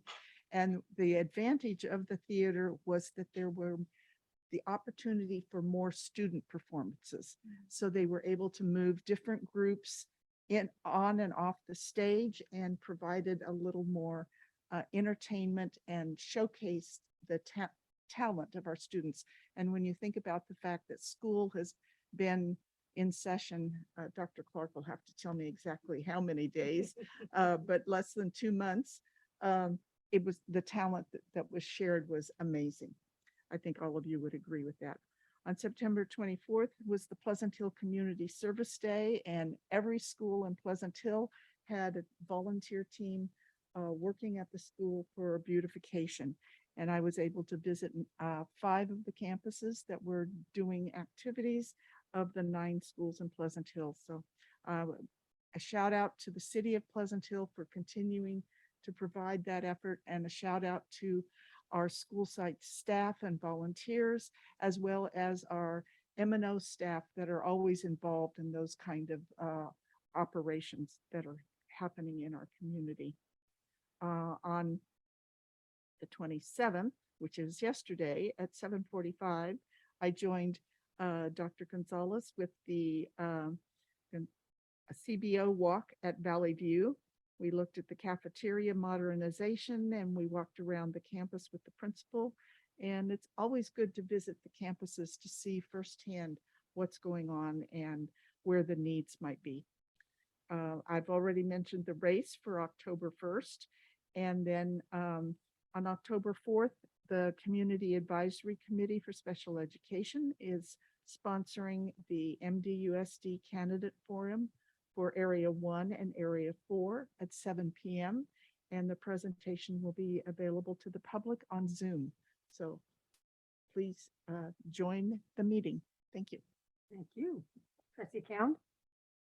Thank you. So I too was able to attend many of the wonderful events that all of you talked about, so I will skip those. Also was able to attend the DLAC meeting, District English Language Advisory Committee. That was really great. And nice that it's accessible via Zoom. And I also this weekend was able to go to the Rainbow Community Center grand opening of their new space over on Salvio Street. And it was a wonderful celebration. and connection in the community. It's a really beautiful space. It's just a nice place to be. There's wonderful lighting. There's an area, there's different like classroom sort of areas for groups. And there's a lounge area with a bookshelf with all types of wonderful books to access, all kinds of free things that you can access there. And just really welcoming, wonderful staff. So I'd recommend anyone to go and check it out for youth and adults. The Rainbow Community Center is a wonderful asset in our community. And then I think the only other thing is I just wanted to, oh, and also coming up is October 8th. In addition to the Break a Sweat Run, which I'll see you all at on October 1st, October 8th is Walnut Creek Community Service Day, and all of our schools are participating in that as well. So there's a lot of work going on from parent volunteers and M&O and the city. So hope to see you guys out and about at those schools. So I also just wanted to share with you all publicly here so that we all have the same information. I think that I've mentioned these items before, but given the various things that have happened in our community and beyond around gun violence recently, wanted to have share information of best practices that have been shared out by groups that have looked at what are the evidence-based practices that really work to prevent gun violence in schools. So two of the key things that they recommend, one is an anonymous reporting system, and the other is a threat identification and assessment program in schools. So I've just printed out for you guys to share with you two items. One is the Sandy Hook Say Something anonymous reporting system. And what it talks about here is features beyond just anonymous reporting. It also provides a national crisis center that operates 24/7, 365 days a year, with a dedicated team of highly skilled and trained crisis counselors. So it's the only anonymous reporting system in the US that provides training along with a mobile app, website, and hotline exclusively for schools. So it's about the warning signs of potential violence, but also of self-harm with the tools to safely report concerns. So anyone on a campus could access those tools, including our students. And then the second one is the Everytown for Gun Safety, looking at threat identification and assessment programs in schools. And this one talks specifically about how a sorry, my printout is off here. How threat assessment programs help schools intervene to stop violent behavior. These programs help students who are at risk of committing violence and resolve these incidents by getting the students the help they need. So this is recommended by the Department of Homeland Security, Department of Education, and FBI. But what it really is multidisciplinary teams specifically trained to intervene at the earliest warning signs of potential violence and divert those who would do harm to themselves or others to appropriate treatment. So these evidence-based programs are not designed to rely on discipline or the criminal justice system. The proper implementation is key to prevent undue harm to students of color or students with disabilities. So they talk about a specific model program that's called the Comprehensive Student Threat Assessment Guidelines, which was created by the University of Virginia. So I wanted to share out that information to make sure that we all have it going forward. And that is all. Thank you. Thank you. Trustee Nava Flores. Good afternoon, everyone. Before I get started, I want to formally and personally apologize for mispronouncing the celebration that occurs in the Philippines. I'm always advocating for the importance of getting names right, respecting the names, and also the identities and the titles that one identifies as. But again, it doesn't necessarily have to be with one's identity. It can also be a land, right? A holiday, a tradition. And I want to apologize for not pronouncing that right. And I acknowledge the harm that this can lead to, and not just not acknowledging the celebration correctly. And I want to apologize and recognize my mistake in that. But moving forward, I do want to share a couple of things. First and foremost, I've also attended many of the events that the trustees have attended. To start off, I attended the Battle of the Bands this Saturday, September 17th. And I just want to briefly summarize in the experience that I had in attending that event. To start off, it was definitely a heart-touching experience. The energy, the ambiance, the vibes, the love, the passion, the feeling of being present with the students and feeling the strong energy and it being reciprocated with one another was really powerful in what I felt was community and acceptance. I am a music kid myself. I did violin since the 4th grade under the district elementary music program and persisted it throughout middle school. And I even got into the honor orchestra of the district. And music for me personally, and for many students, it connected me to my culture, my heritage, my roots, but it also connected me with different communities with music itself, but also it connected me with different people. I met new people through music. I got to listen to different aspects, gain new perspectives, and a lot of kids that participate in music or instrumental learning, they increase their innovation and creativity and critical thinking skills, as well as their cognitive skills.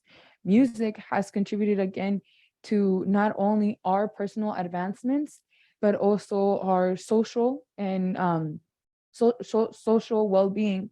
Again, in appreciating the arts, community, and teamwork.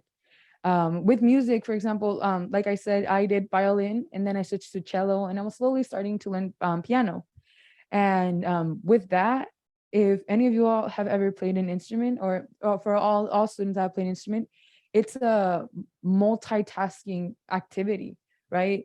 You're reading the music, reading what major it's in, if there's any minors, how if they're half notes, whole notes, and then again, like, is it being vibrato, pizzicato?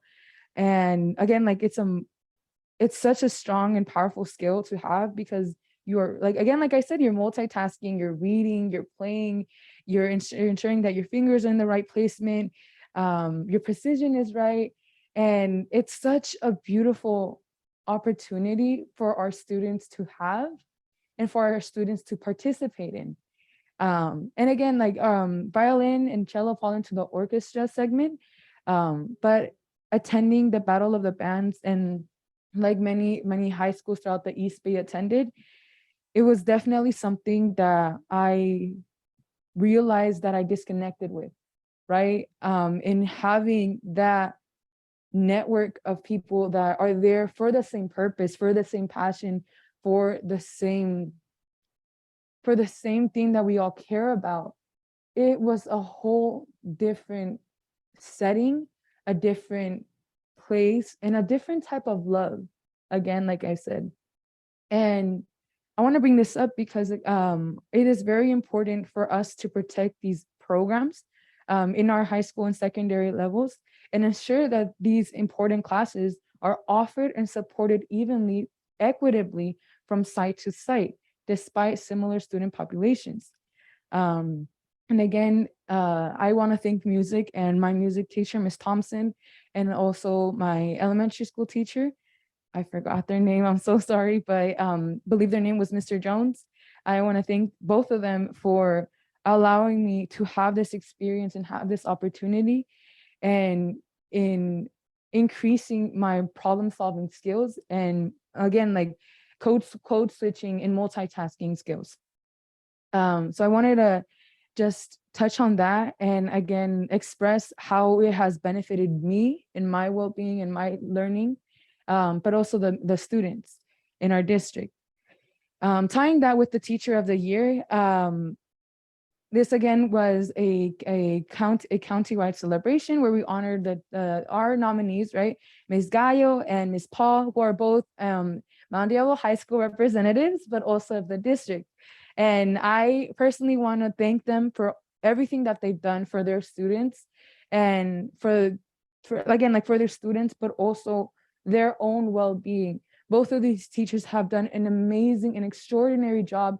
And like I said in my speech, accepting and encouraging our students, reassuring them that our place in the system is valuable, it's valid, and we have every right to be present and to achieve a higher education and to continue our education. And having teachers like Ms. Paul and Ms. Gallo, they both contribute to our success, to our well-being, and to our future and how we move forward, and being motivated, being encouraged to continue our education, taking it seriously, and also again feeling worthy of the time and of the space that we are present in. So I just wanted to thank Ms. Paul and Ms. Gallo. I love you all both so much. And I wanted to also recognize that I saw Dr. Clark there. I saw Trustee Mayo, and everybody that attended that ceremony. All the teacher speeches were amazing. They're super powerful and touched on a lot of subjects that needed to be brought to place, needed to be advocated for. And as well as the other speeches that were talked about with the history of education, how we are moving forward, and how we can achieve social justice within the county, within the state, within the country, within the state, within the county, and within our own individual districts. I also want to thank and recognize all the performers that were out there. We had a folklorico performance from the Pittsburgh High School, and it was absolutely amazing. They did so well, and I cheered for them in the front row. And I even turned around and somebody was like, "Whoa, who is that?" And I'm like, "Oh, that's me." Like cheering, because I didn't even realize how loud I was. But again, it's like I mentioned, having this cultural pride, having the opportunity to embrace it, and then having performances like this. And like I said, encouraging our students to continue their cultural expression and pride. It really does matter, and it strengthens our students' success in feeling accepted, feeling welcome, and again, like I keep mentioning, feeling encouraged. I also want to thank all the performance that was done by Deer Valley, over in the East Bay. Also, I believe that El Cerrito the El Cerrito band came to play.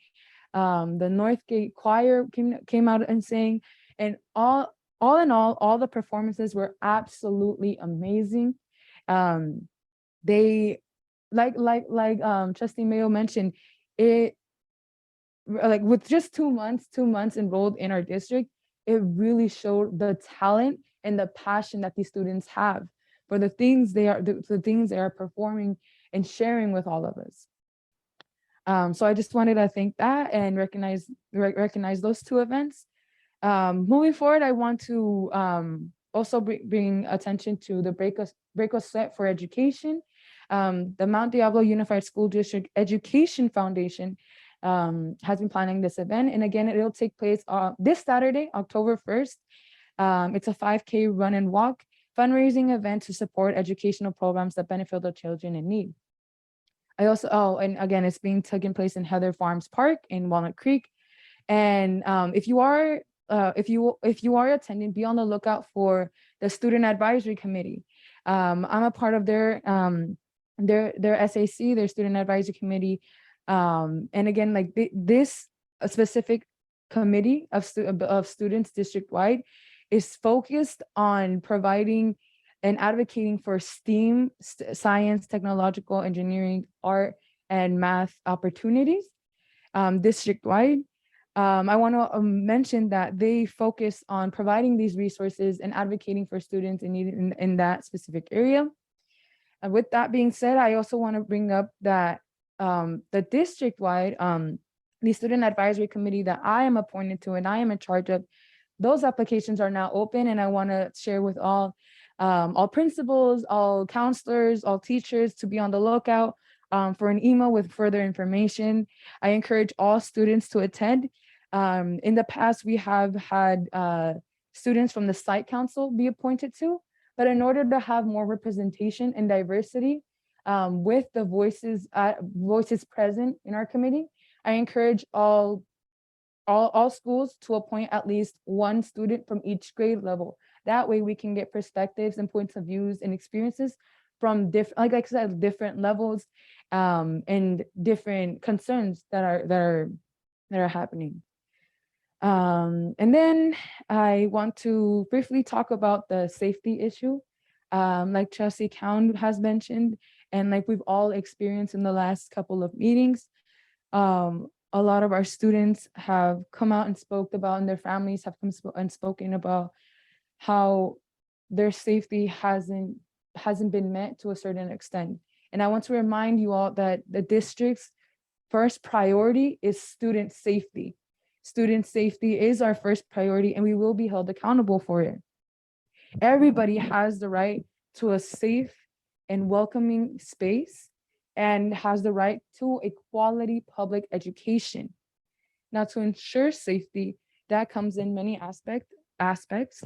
And one issue specifically that I wanted to address was the restroom issues, the restroom accessibility within our district. Now, I want to start off by mentioning that at Mount Diablo High School, we faced an issue where some of our restrooms were being shut down due to vandalism, due to smoking, and due to other concerns as well. And it continued on to this school year. And I and the leadership class at Mount Diablo High School addressed this concern to our principal, Dr. McCain, which again, I just want to thank him for all his hard work and all his contribution to the school. There has definitely been positive changes. And again, I just want to recognize him for that and honor him for that. But going back to what I was saying, we scheduled a time with him. We spoke about this issue, why it was an issue, and what we can do to move forward. So now we have looked over for a solution, and that solution is having all restrooms open, but assuring that to all of our students that to maintain them clean, to maintain them open. And again, having that time and that space for our privacy, that is a student responsibility that we are then in charge of. And again, like I mentioned, having our restrooms maintained clean and accessible is a safety issue. And again, like I was saying, I was recently informed that the closure of restrooms has not just been happening at Mount Diablo High School. It has now become a district-wide issue. It's happening at other high school levels, and also it's happening at even some at the middle school level. So I want to remind other principals and all the staff in all our district that legally all restrooms are supposed to be open and cannot be shut down due to vandalism or smoking. It can only be shut down due to maintenance and operation issues. For example, plumbing issues, which we do face. So I wanted to reiterate that again in saying that school bathrooms school restrooms should be open and accessible to all students, regardless of how many students are attending, how many students are present. We have the right to have a space where we can take care of our basic human needs and have that space provided for us. Is what is promised. So I just wanted to remind you all that, and again, encourage students that if they are facing a similar issue to this, they can contact me at Navaflor, NAVAFLOR @mdusd.org. Again, I and many peers at Mount Diablo High School have addressed this issue and found a solution. at Mount Diablo High School, and we can work together as a team to ensure that something like this is being addressed at the school, at the school level. With that being said, I also want to bring in mind the water accessibility. We just came back from a heat wave, right? And then it disappeared, and we got into the fall weather, but it's slowly starting to come back. This week, for example, it was really cold in the morning, and in the afternoon, it was in the high 80s, and Sunday it was in the high 90s. And in order for us to ensure that our students are able to focus, one way that we can help them with that is making sure that they are hydrated. Being hydrated is not only important for the physical well-being of the students, but also for their mental well-being, right? It's important in being dehydrated, it affects student learning by not allowing them to focus, being tired, and again, like I mentioned, affecting their physical well-being. So I also want to remind everybody that the district is in charge of providing these water stations, but the school sites themselves are in charge of making these accessible for all our students, even in accessible location where they can access them at all times. Like I mentioned, again, we faced a similar issue at Mount Diablo High School, where we had two water filling stations, one in the cafeteria and one in the gymnasium. And because these were located in the center of the campus, it seems to be an ideal place for them, but they are always closed. So again, we addressed this issue with our principal, and now we have access to them the entire time, throughout the entire day, even after school, right? I went after school today to fill up my water. And I want to encourage all students that if a similar issue is a similar issue regarding the bathroom or the water accessibility issue, again, these are basic necessities and basic needs for the student survival and for a human survival, right? So then if something like this is happening, I encourage you all to speak up about it and advocate for it. And one way you can all do that is to contacting me directly. And again, like I said, the Student Advisory Committee applications are now open. We will have our first meeting next week, October 5th. And during that meeting, you can speak up about this.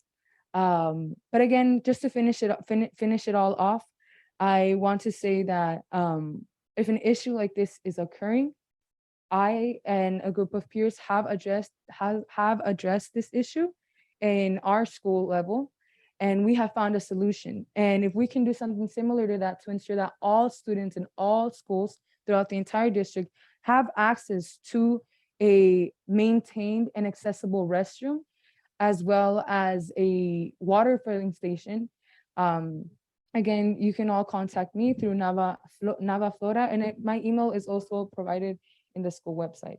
But yeah, I just wanted to end off with that. But I know that's it. I said that was the last thing. I also want to quickly remind everybody that, and all seniors, that the FAFSA application opens up October 1st. And for our undocumented students, the California Dreamers Act application also opens up October 1st. And Ignacio Valley is holding a, let me get the name for it. I just want to make sure that I have the correct name for this. It's Cash for College Application Workshop Night. It's at 6:30 at the Ignacio Valley High School, and it's in the library, correct? Yeah, it's in the library, and they will help students start the application. And if you need a one-on-one assistance, they can help you with that too. So I encourage all students, if they are available to and have the opportunity to attend, to please attend and take advantage of this amazing opportunity. That is it. And again, thank you for all our teachers district-wide, nationwide, that have educated all of our students and become the second parents, become the best friends, become the supporters of our students and ensuring student success. Thank you to all the board members here today. Thank you to Dr. Clark, and thank you again to all the students continuing to show up every single day and continuing to continue their education. I want to recognize everybody because it is a difficult time right now. In many ways, like I mentioned, the weather, maybe it's academic wise or personally. I just want to say that I am proud of all of you. And I recognize all your hard work and all your effort that everybody puts in every day in showing up and contributing to everybody's well-being. Thank you. Thank you. Okay, I will be brief. I went to the, on September 15th, actually, the day after our last board meeting, I believe it was, we at Shore Acres Elementary had a celebration for the whole community to recognize the Hispanic Heritage Month, and that was really well attended and really fun. I went to the coffee with the principal at Holbrook the next day after that and had a very engaging and interesting conversation with the parents there. And I will be going back to the next coffee with the principal. I went to the DLAC meeting, which is always entertaining and fun. I love those parents. They always bring good issues to the table. The Business Alliance meeting was well attended. Actually, they had to add tables, which was really nice to see. The Serendipity is looking great. I'm anxious to them getting reopened, so my husband and I can go over and have lunch there. The Adult Ed event with the certificate program was very well attended, and again, nice to have a graduation at the beginning of the year instead of having to wait to the end of the year. And then I missed out on the Teacher of the Year because I was in Ventura at an Ag in the Classroom conference that I go to for my own personal volunteer time that I do in the community with gardening. But I don't know if any teachers are out there listening or any gardeners, but they have their learnaboutag.org that has lots and lots of lessons online that you can easily do in your classroom with your kids. When it's inclement and you can't be out in the garden, you can still be teaching ag. And I will just say I was very impressed by the farms that we visited, that the farmers are really tuned into the fact that we are in a climate change situation and getting very, very inventive about the different ways to water and reap their crops to be respectful to the environment. So I was and use less and less pesticides. So I was very impressed with that. Glad to be back, and I will turn it over to Dr. Clark. Thank you, and I'm going to be brief as well. I have a quick report that I just want to share a few things. First of all, as always, I just want to highlight our LCAP goals. What our students will receive and the environment that they'll work in, and what they can expect from our staff, and that we continue to partner with our families and communities and parents, and that goal 4, where we're really focusing on our focus scholars, African American students, foster youth, and homeless students, and we have plans set up to address the needs of all those students. Also, our SERV triangle, where we're focusing on educational equity, learning acceleration, and social emotional learning.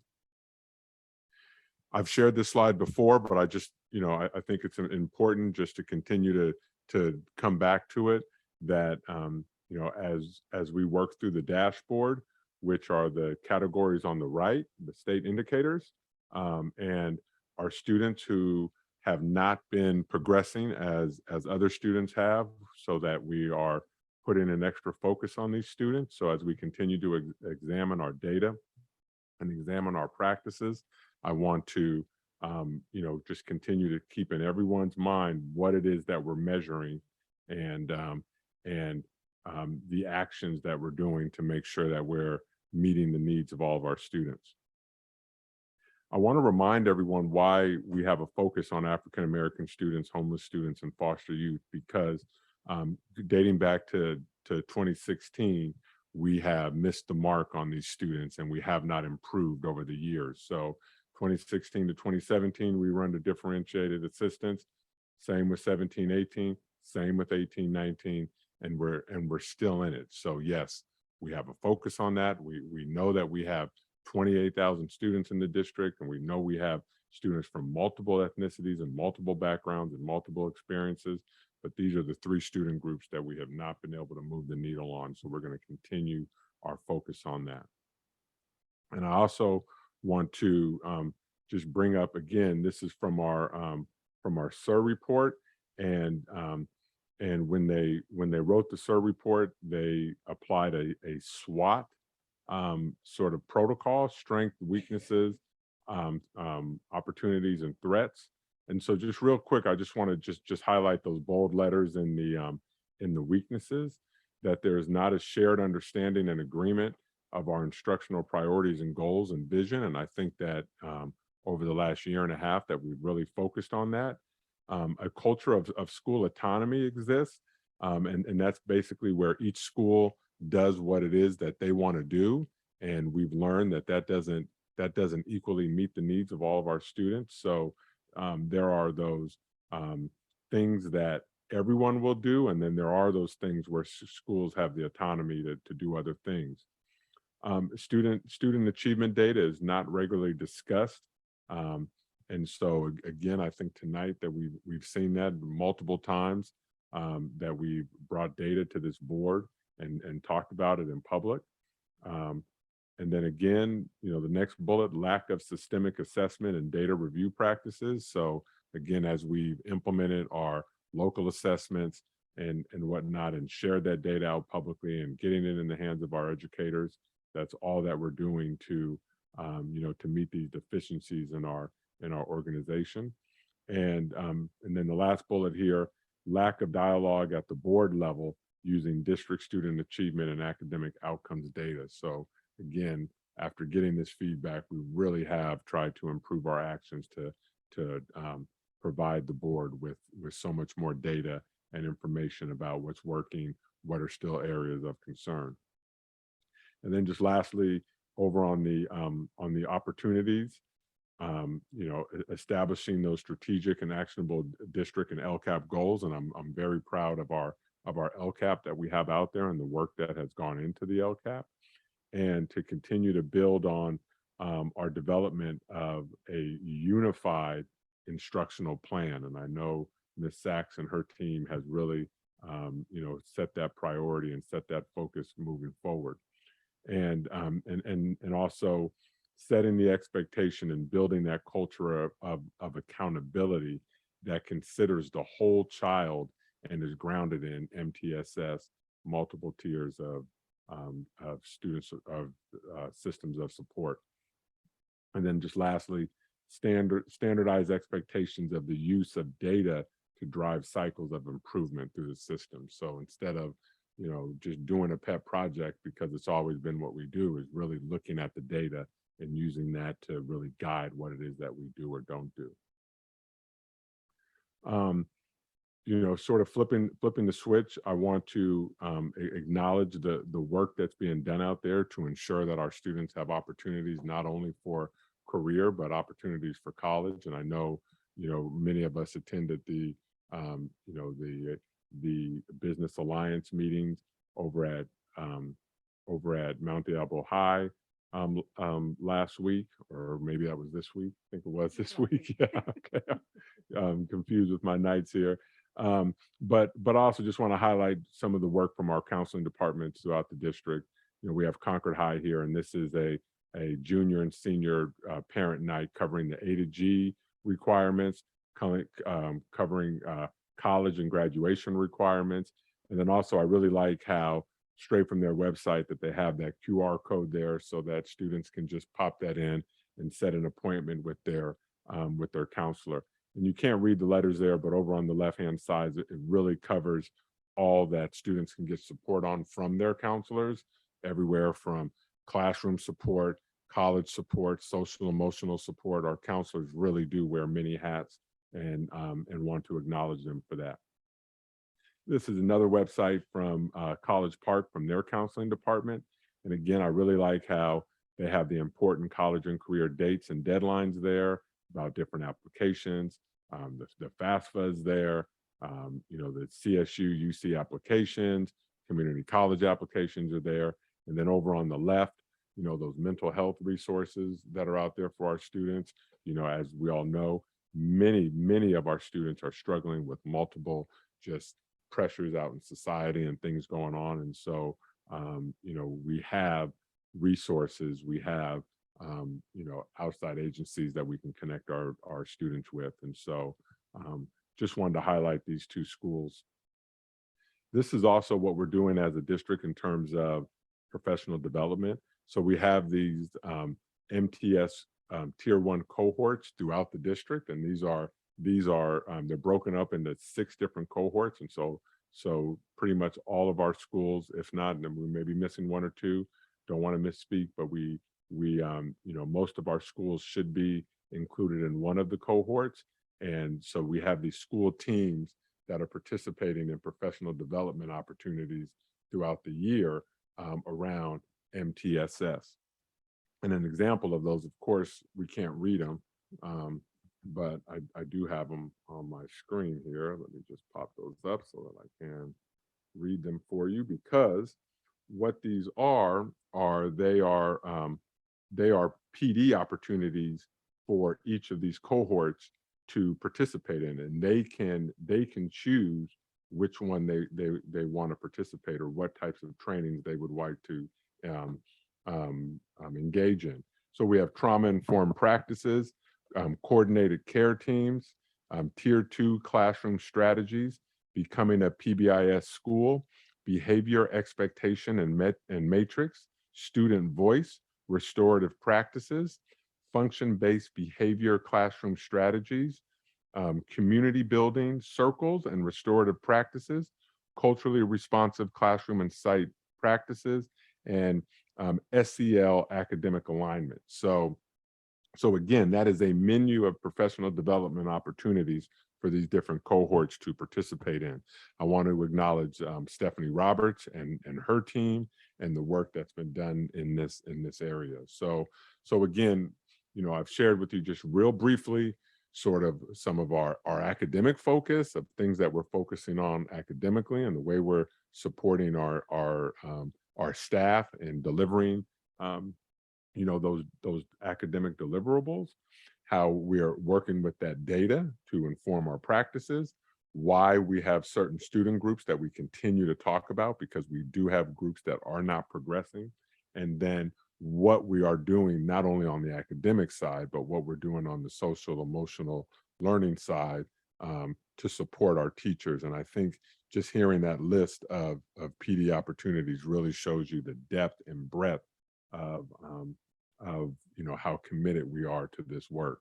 And so really want to acknowledge the faculty and staffs of all of our schools that are you know, meeting the challenge, you know, day by day, going through their own struggles to be able to provide support to our students and to our families. And so you know, very pleased with the progress that we've been able to make after 34 days of school.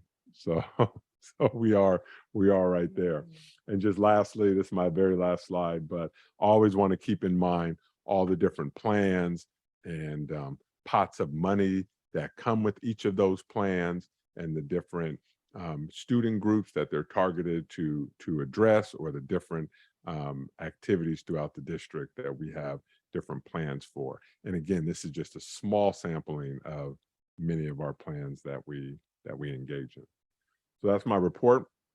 I want to thank this board for the work that you all have been doing out in the communities. I too was at the Teacher of the Year event, and was just very impressed with the stories, the student performances, and just hearing about the dedicated educational professionals that are out in our county that we all should be very proud of. But of course, we're a little tilted towards the Mount Diablo side, and so we are very proud of our 2 finalists, and then our finalist who was named County Teacher of the Year, and we'll be supporting her and recognizing her throughout the year. So again, that concludes my report. Thank you so much. You. Okay, so now we have 14.2, which is review and potential approval of independent service contract with HED to provide architectural services to Mount Diablo Unified School District, educational specifications and district standards. Dr. Yep. Clark. And we have Dr. Gonzalez, who's going to introduce this item, and she's going to give you the background and why we're here. Thank you very Thank you. much. So as we're moving around, moving forward with a lot of our Measure J work, one of the things that we wanted to do is, first of all, make sure that we were selecting architects, and then we had to take a step back and really start working on district standards and educational specifications. So we have Mary Rupenthal, and she's here from HED. HED is one of the architects that we selected to move forward. We did contact the architects that we have agreed to work with. We asked them to submit some proposals, and this was one that we felt was most complete in helping us move forward. I know that there have been some questions as to why these schools were selected, so I did want to explain that real quickly before she started. We want to make sure that when we are remodeling schools, we are remodeling schools consistently across the district. So it doesn't matter whether they're in this community or that community, or the amount of money that any school site brings in. We want to make sure that the specifications and the standards are very clear and very consistent. Yes, there will be differences between school sites because we know that one may be different than another. But when you go in, the wiring should be exactly the same. The window covering should be the exact same type. And so you should have similar standards, again, regardless even of the age of the school. So what we did was when we did the prioritization this past spring, we came up with 10 or 15 school sites that were priorities. And in order to do the educational specifications, we thought, well, let's pick 2 different schools, 2 elementaries, 2 middles, 2 high schools. And then those schools will be used as the examples to make sure that whatever it is we're selecting to move forward, that we will bring to you, that those are consistently done. So with that said, I won't take any more time, but I would like to introduce Mary, who is here this evening, to go ahead and explain what her company will be doing moving forward. Thank you. Thank you. Thank you, Superintendent Dr. Clark, members of the board, President Mason. It's really an honor to be here. Really grateful for this opportunity to build a solid foundation with you all for creating educational specs that will support your positive outcomes throughout the district. As Dr. Gonzalez shared, this step. Sure. Okay. Can you hear me okay? Yeah. It's a pleasure to be here. Just briefly wanted to share a little bit about our team. Again, it's an honor to be here. To see the passion and commitment that you all have for your district is a passion and commitment that we have for what we do in educational environments and maximizing positive outcomes. So these are some members of our team. We have additional members of the team that will support this project, but it's been wonderful to meet Dr. Gonzalez and other folks from the district when we first interviewed with them. And we feel very much in alignment with what your district is all about in terms of maximizing positive outcomes for every student throughout the community and for the community as a whole. So again, my name is Mary Rupenthal. Rob Fillery is a member of the team, Leah Marthason, Juan Pagan. There's additional members of the team, and I also want to share that out of 50 folks in our Northern California office, 9 of our families are actually Mount Diablo families interspersed throughout the district. So we're committed to all of our districts, but we also live here in this community.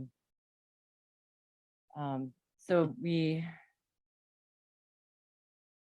commend the work that had been done previously with the facility master plan. It was a lot of really good work, a lot of engagement with every member of the community to bring those voices forth to establish that facility master plan. Time has gone by since then. And what the educational spec will do is really create a link between what your educational programs are and your facilities. And that's what's kind of missing from the master plan. And also time has passed by. So we're going to engage with your district. I'll go into a little bit more what that process looks like to create that specification that, as Dr. Gonzalez shared, is going to be applied to the different schools across the district at every level with that sense of kind of equity and parity. So really, again, it is the ed specs are the link between the educational program and your facility. So this graphic really kind of illustrates the why. It's really instilling the vision of the districts and incorporating the voices of students, your staff, your community members, your facilities folks, neighbors, funding sources, And that really informs the design. So as you can see, it kind of funnels down, and what it will establish is the how your educational programs want to function, what your priorities are, with the what. What does the space need to look like as a result to create that linkage to maximize those positive outcomes that we're talking about? And so the components of the ed spec are kind of bullet pointed here. We're going to start with a vision, philosophy, educational goal statements, project description, design factors, area requirements, the summary of area of relationships and adjacencies that are going to achieve what you want it to support your educational programs, and really kind of define that foundation that can be applied to your facilities in a really concrete way that ensures maximizing these positive outcomes. And some of the questions that we'll be touching on as we go through this process and making sure we're hearing everyone's voices is, understanding teaching styles and the learning styles within the district. The role of technology that was touched upon earlier, what needs to happen in order to for it to really create those positive outcomes in teaching and in learning. And again, we know that schools are centers of the community. They also are second homes for you all. So, how can these facilities, how can EdSpec ensure that it's maximizing positive outcomes for the community? Sustainability goals, hearing the way some of the emphasis that you speak on sustainability. We're going to discuss that with you and how we need to incorporate that into our EdSpecs. And then what lessons have been learned. There's been a lot of experience last couple of years that we really need to bring forward that wasn't really touched upon back in 2018 with the facility master plan.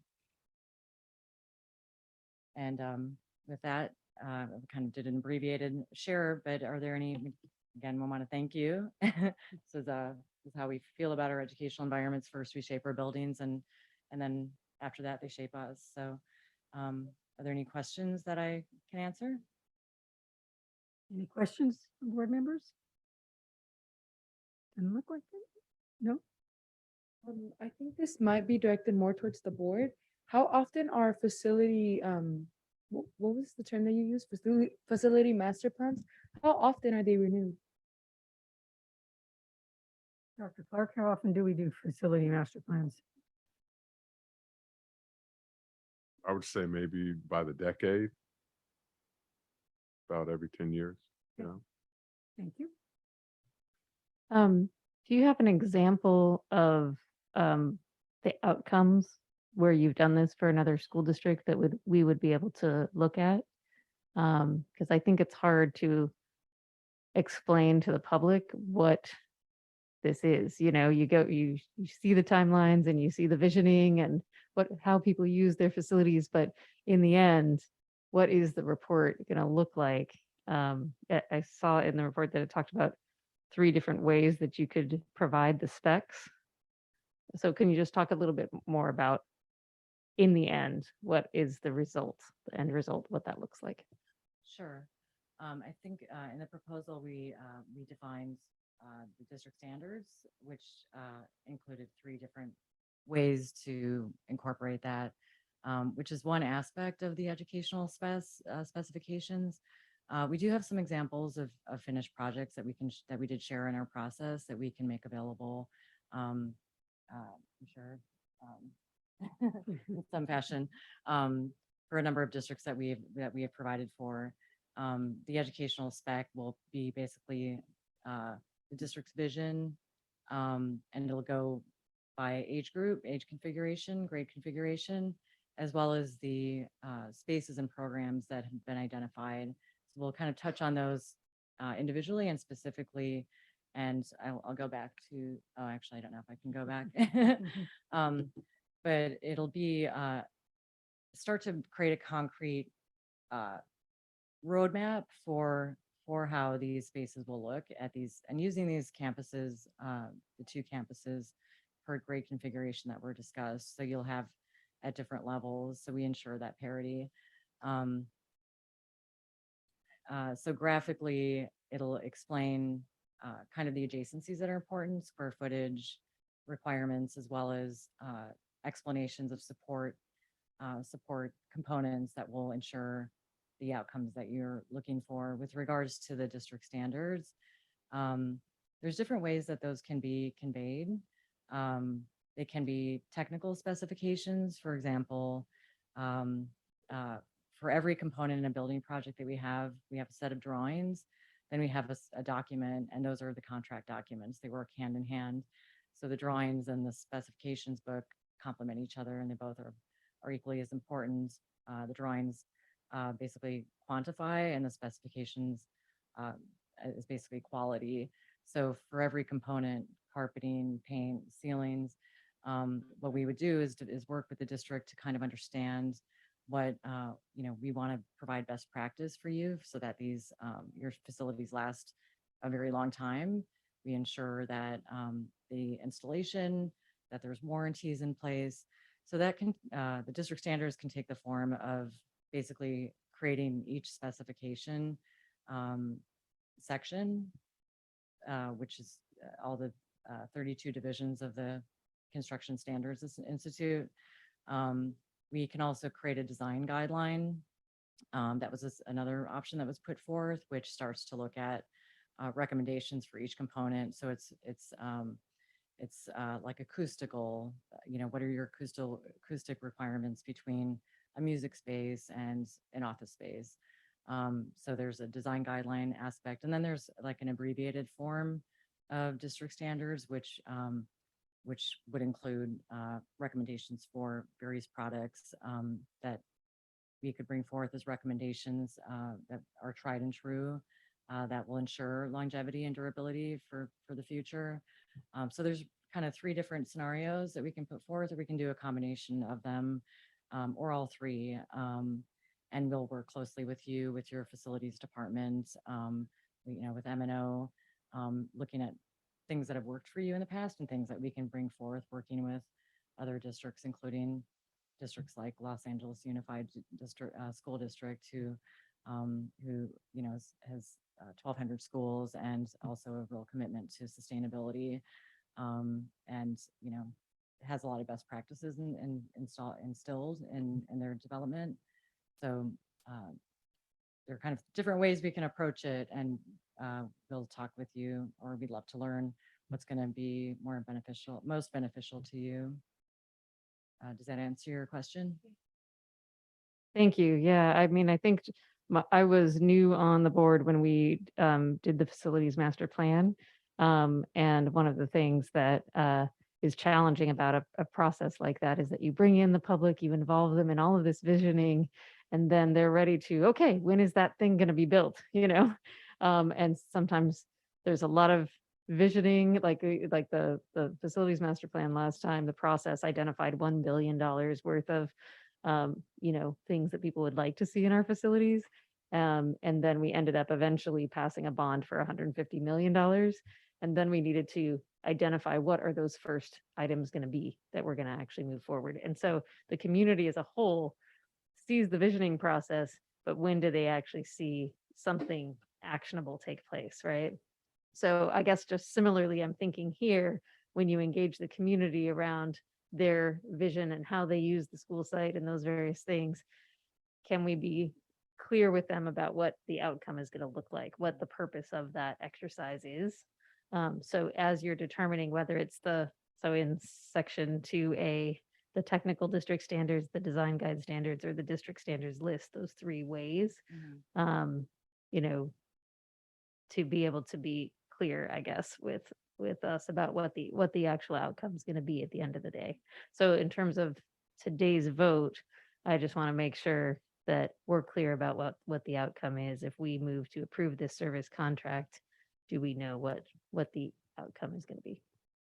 If I could just jump in for a second, I think you raised some really good points, and certainly I wasn't here and most of my team wasn't here. And I appreciate your bringing the conversation back to a visioning process.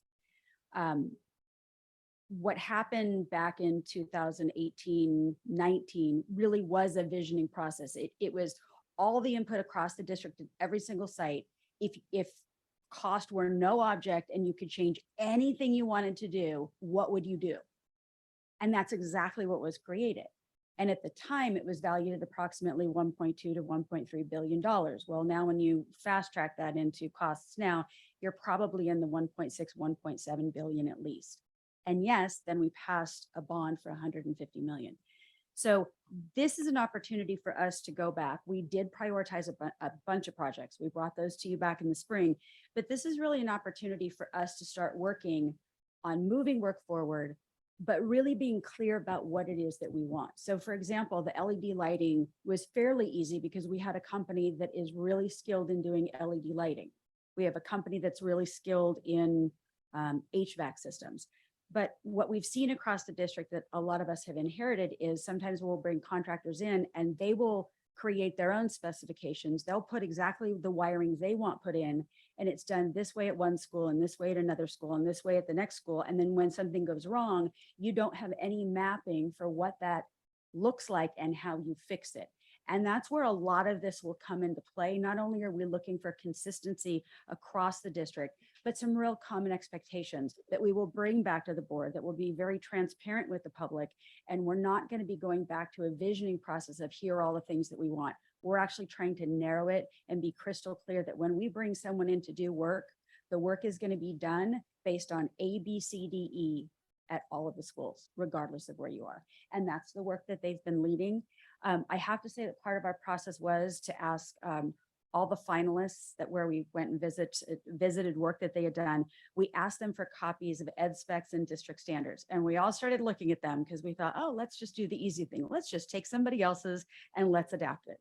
And then we took a step back and we said, absolutely not, it's not going to work. So we're a little bit reticent to share a lot of examples because then what we're going to have is we're going to have people saying, I like this one and I like this piece and I want us to do this. And so what we're doing is we're having them lead the work because they're really good at winnowing it down and saving us from ourselves in some respects. So that's the work that we're planning on having HED do. Thank you. Okay, thank you. And this is up for us for approval tonight. So if there's no more, is there another question on that? No, if there's not any more questions, then we can go ahead and I'll entertain a motion. Madam President, I'll move that we approve the independent service contract with HED to provide architectural services for Mount Diablo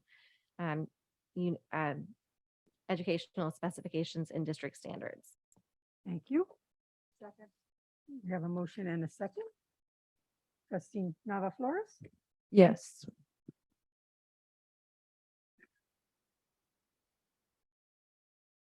And that passes 5+1. Very good. Thank you for the presentation.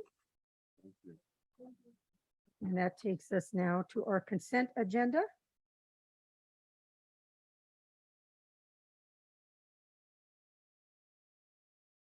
Let me see my little statement here. Items under consent agenda are considered routine and will be approved or adopted by a single motion. There will be no separate discussion of these items. However, any item may be removed from the consent agenda upon the request of any member of the board and acted upon separately. Are there any requests to remove anything from the consent agenda? If not, I'll entertain a motion. I move that we approve the items listed under the consent agenda. Second. I have a motion and a second. Trustee Nava Flores. Yes.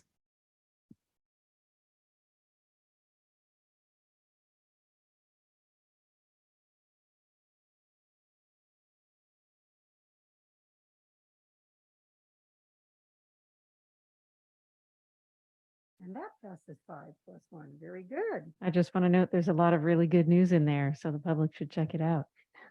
All kinds of raises. So definitely some exciting news. Okay. Takes us to business items. 8.1, conduct a public hearing regarding sufficiency of textbooks and instructional materials for the 2022-2023 school year and review and potential approval of the resolution 22/23-19. So I will now open the public hearing. Anybody who wishes to come forward and speak on that?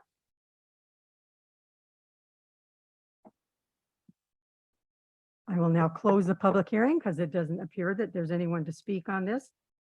Although I have a question on this, because going way back to when I was a parent in the district, the board votes on this every year. And then you go to back to school night and the teachers or other parents are complaining that there's not enough books for the kids to take a book home and have a book at school. And apparently nothing changed in the last 20-something years, because I got a complaint from a parent that the kids are having to lug the heavy textbooks back and forth because there's not 2 sets of books at the school. So before I vote on this, I just wanted an update. Thank you for that. There's always the opportunity to buy additional copies of textbooks. Under the law, we are textbook sufficient if we have a textbook for the core subject areas for each student. So as we are adopting textbooks, we do not purchase twice as many textbooks as what we need. That would have been that our science adoption would be $14 million instead of 7. So that is always an option for a school. They have supplemental funds to do that. Some sites utilize it with Title I. What's great is that we do have all of our textbooks that are available in our new adoptions that are online. So with full transparency, we do have some sites that are waiting for the physical copies of their books right now, but because we are a one-to-one district, everybody does have access to the textbooks. So at back to school night, some parents might have been told that they're waiting for the textbook, but it doesn't mean we're not textbook sufficient, because we are able to access all of those resources, which why we're very excited to have adopted what we did. So we're not being held hostage with the paper shortage and everything that we've been running into this last year. So to make sure I got this right.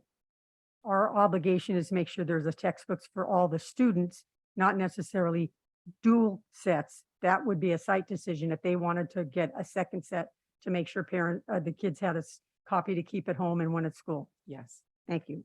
I will never have to ask that question again. Any other questions? If not, I'll entertain a motion. Yes, sure.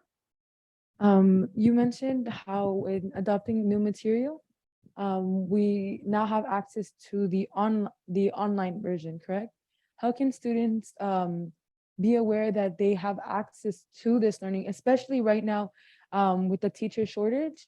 A lot of students have been dependent or have been referred to opening up their textbook, reading from it, learning themselves about the material. So how can students have access to the knowledge of them being online and there for them? How can students access them? I know that some mathematical books, like the algebra and geometry one, under Big Ideas, is available online through Clever, again under Big Ideas. But again, I just want to make sure and have made it public knowledge. How can students access these textbooks? And again, how can they be aware that some specific textbooks are online and some are not? So always the first point of contact should be the classroom teacher.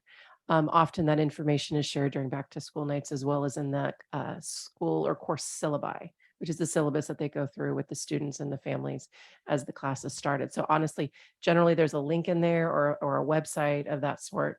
In the event there is a substitute, of course, there's always a department chair for each of the content areas. So that's also an individual that in the event a substitute does not know where to go, that would be their point of contact. And then of course, from there, it would be the site principal or the vice principal. And if they're struggling, then we could utilize the supports of the curriculum and instruction department. Do we pay extra for the online versions? It was bundled together, and actually our publishers are now gotten very, very savvy that it's like the textbook is costing less and less, and the online version licenses to make sure that we've got up-to-date materials are things that a lot of districts are looking at. When we have asked the publishers, as we're looking at our new adoption, where you're looking at our history, we've been very honest and with our desire to make sure we continue with the online versions. And if you can imagine with the history, it's really important we keep things up to date. And what they've shared with us is that districts are continuing to utilize a print as well as an online version, just to make sure that they've got these multimodalities covered. But it is something that they kind of lump together. And if you do decide I'm only going to want to do online, that cost is pretty darn close if we were going to do a combination between print and online. They're very savvy, Mhm. those marketing people. Yep. Okay. Any other questions? If not, I'll entertain a motion. Thank you.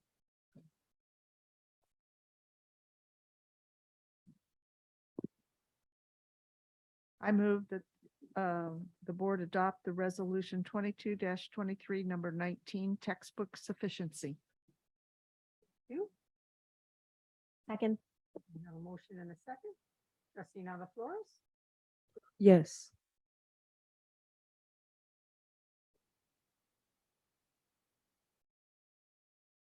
And that passes 5+1, takes us to 18.2. Conduct a public hearing and review and potential approval of school facility fee justification report and review and potential approval of resolution 22/23-3, approving and adopting report increasing statutory fees, level 1 developer fees on residential and commercial industrial development. Public sir. hearing. Do I open the public hearing first or you talk first? No, let me address the issue There you go. first. First of all, good evening. My name is Cesar Alvarado. I am General Counsel for the school district. Actually, at the outset, I wanted to let the board know and let the public know that we have created a page for notices of public hearings, such as the one that just took place or the ones that we are bringing forth today. This is for the public to know. Obviously, these public hearings are for the public to have an opportunity to comment and to bring forth their insight and their information as well to the board. So the item that is before you is an item for an assessment and adoption of new developer fees. As you know, one of the sources of revenue for the school district is the permit fees that are charged for new residential and commercial construction that is built within the boundaries of the school district. Now, every few years, the Congress and the legislature allows us, a school district, to conduct an assessment and a study as to the assessment as the developer fees, and to modify them or to increase them based on inflation.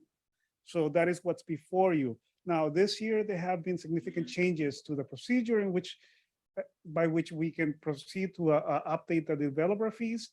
And it includes a number of items, which is why actually I'm here tonight to make sure that we comply with all of the requirements that have been imposed by the legislature in proceeding with these type of updates to our developer fees. Number one, there is a new requirement for a notice that expands a whole month, 30 days. So we have posted that notice and it has been published according to what's required.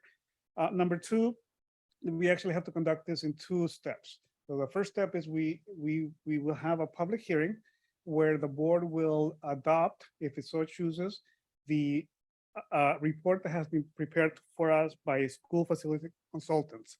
So the first public hearing will be on that issue alone.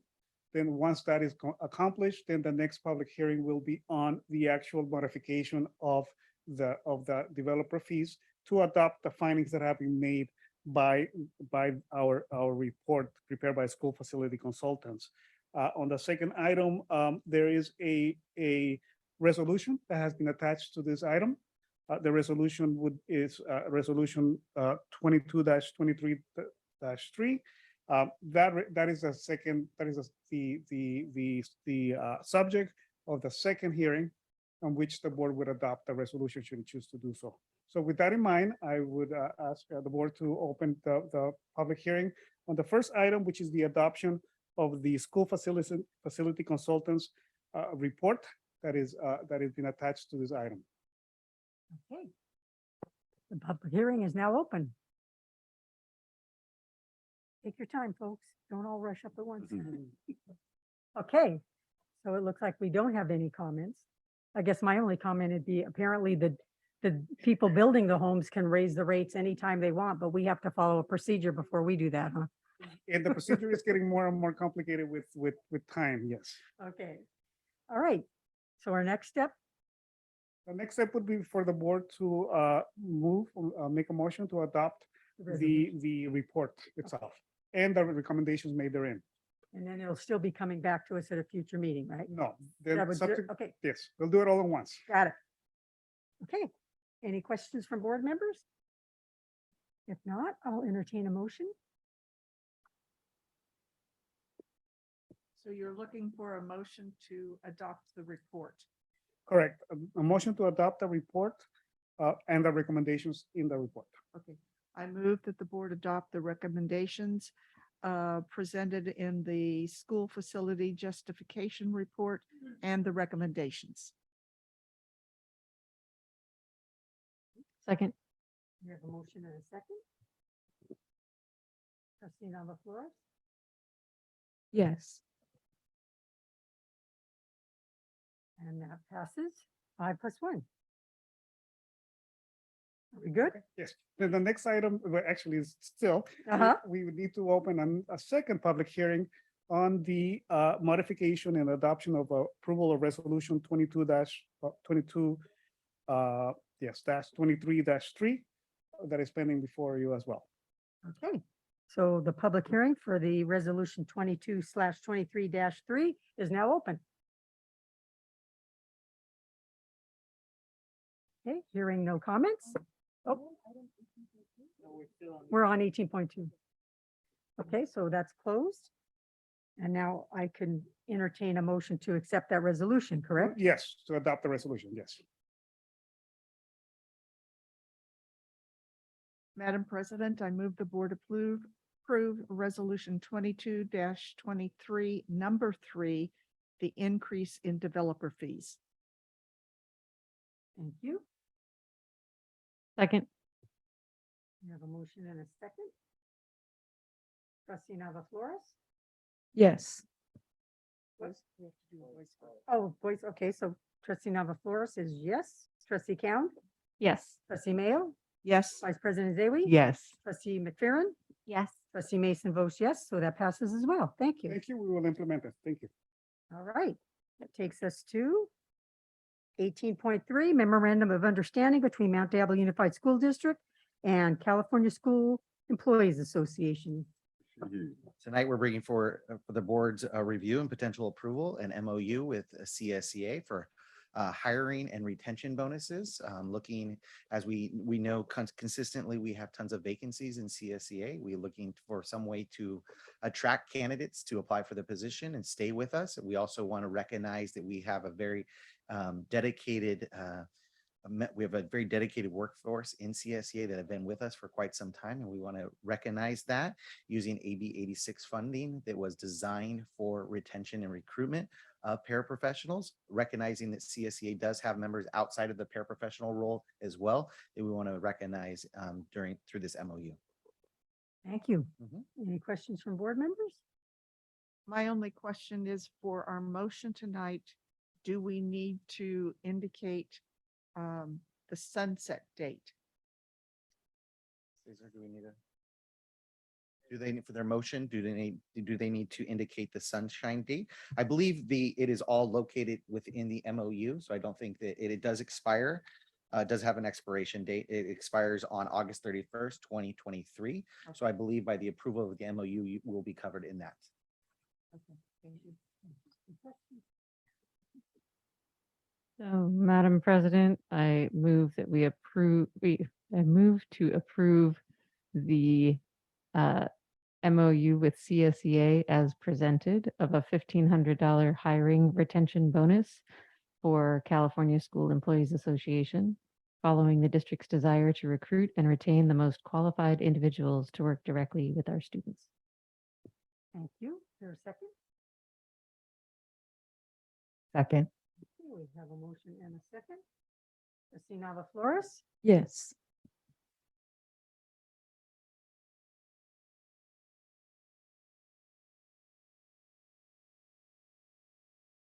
And that passes 5+1. Thank you very much.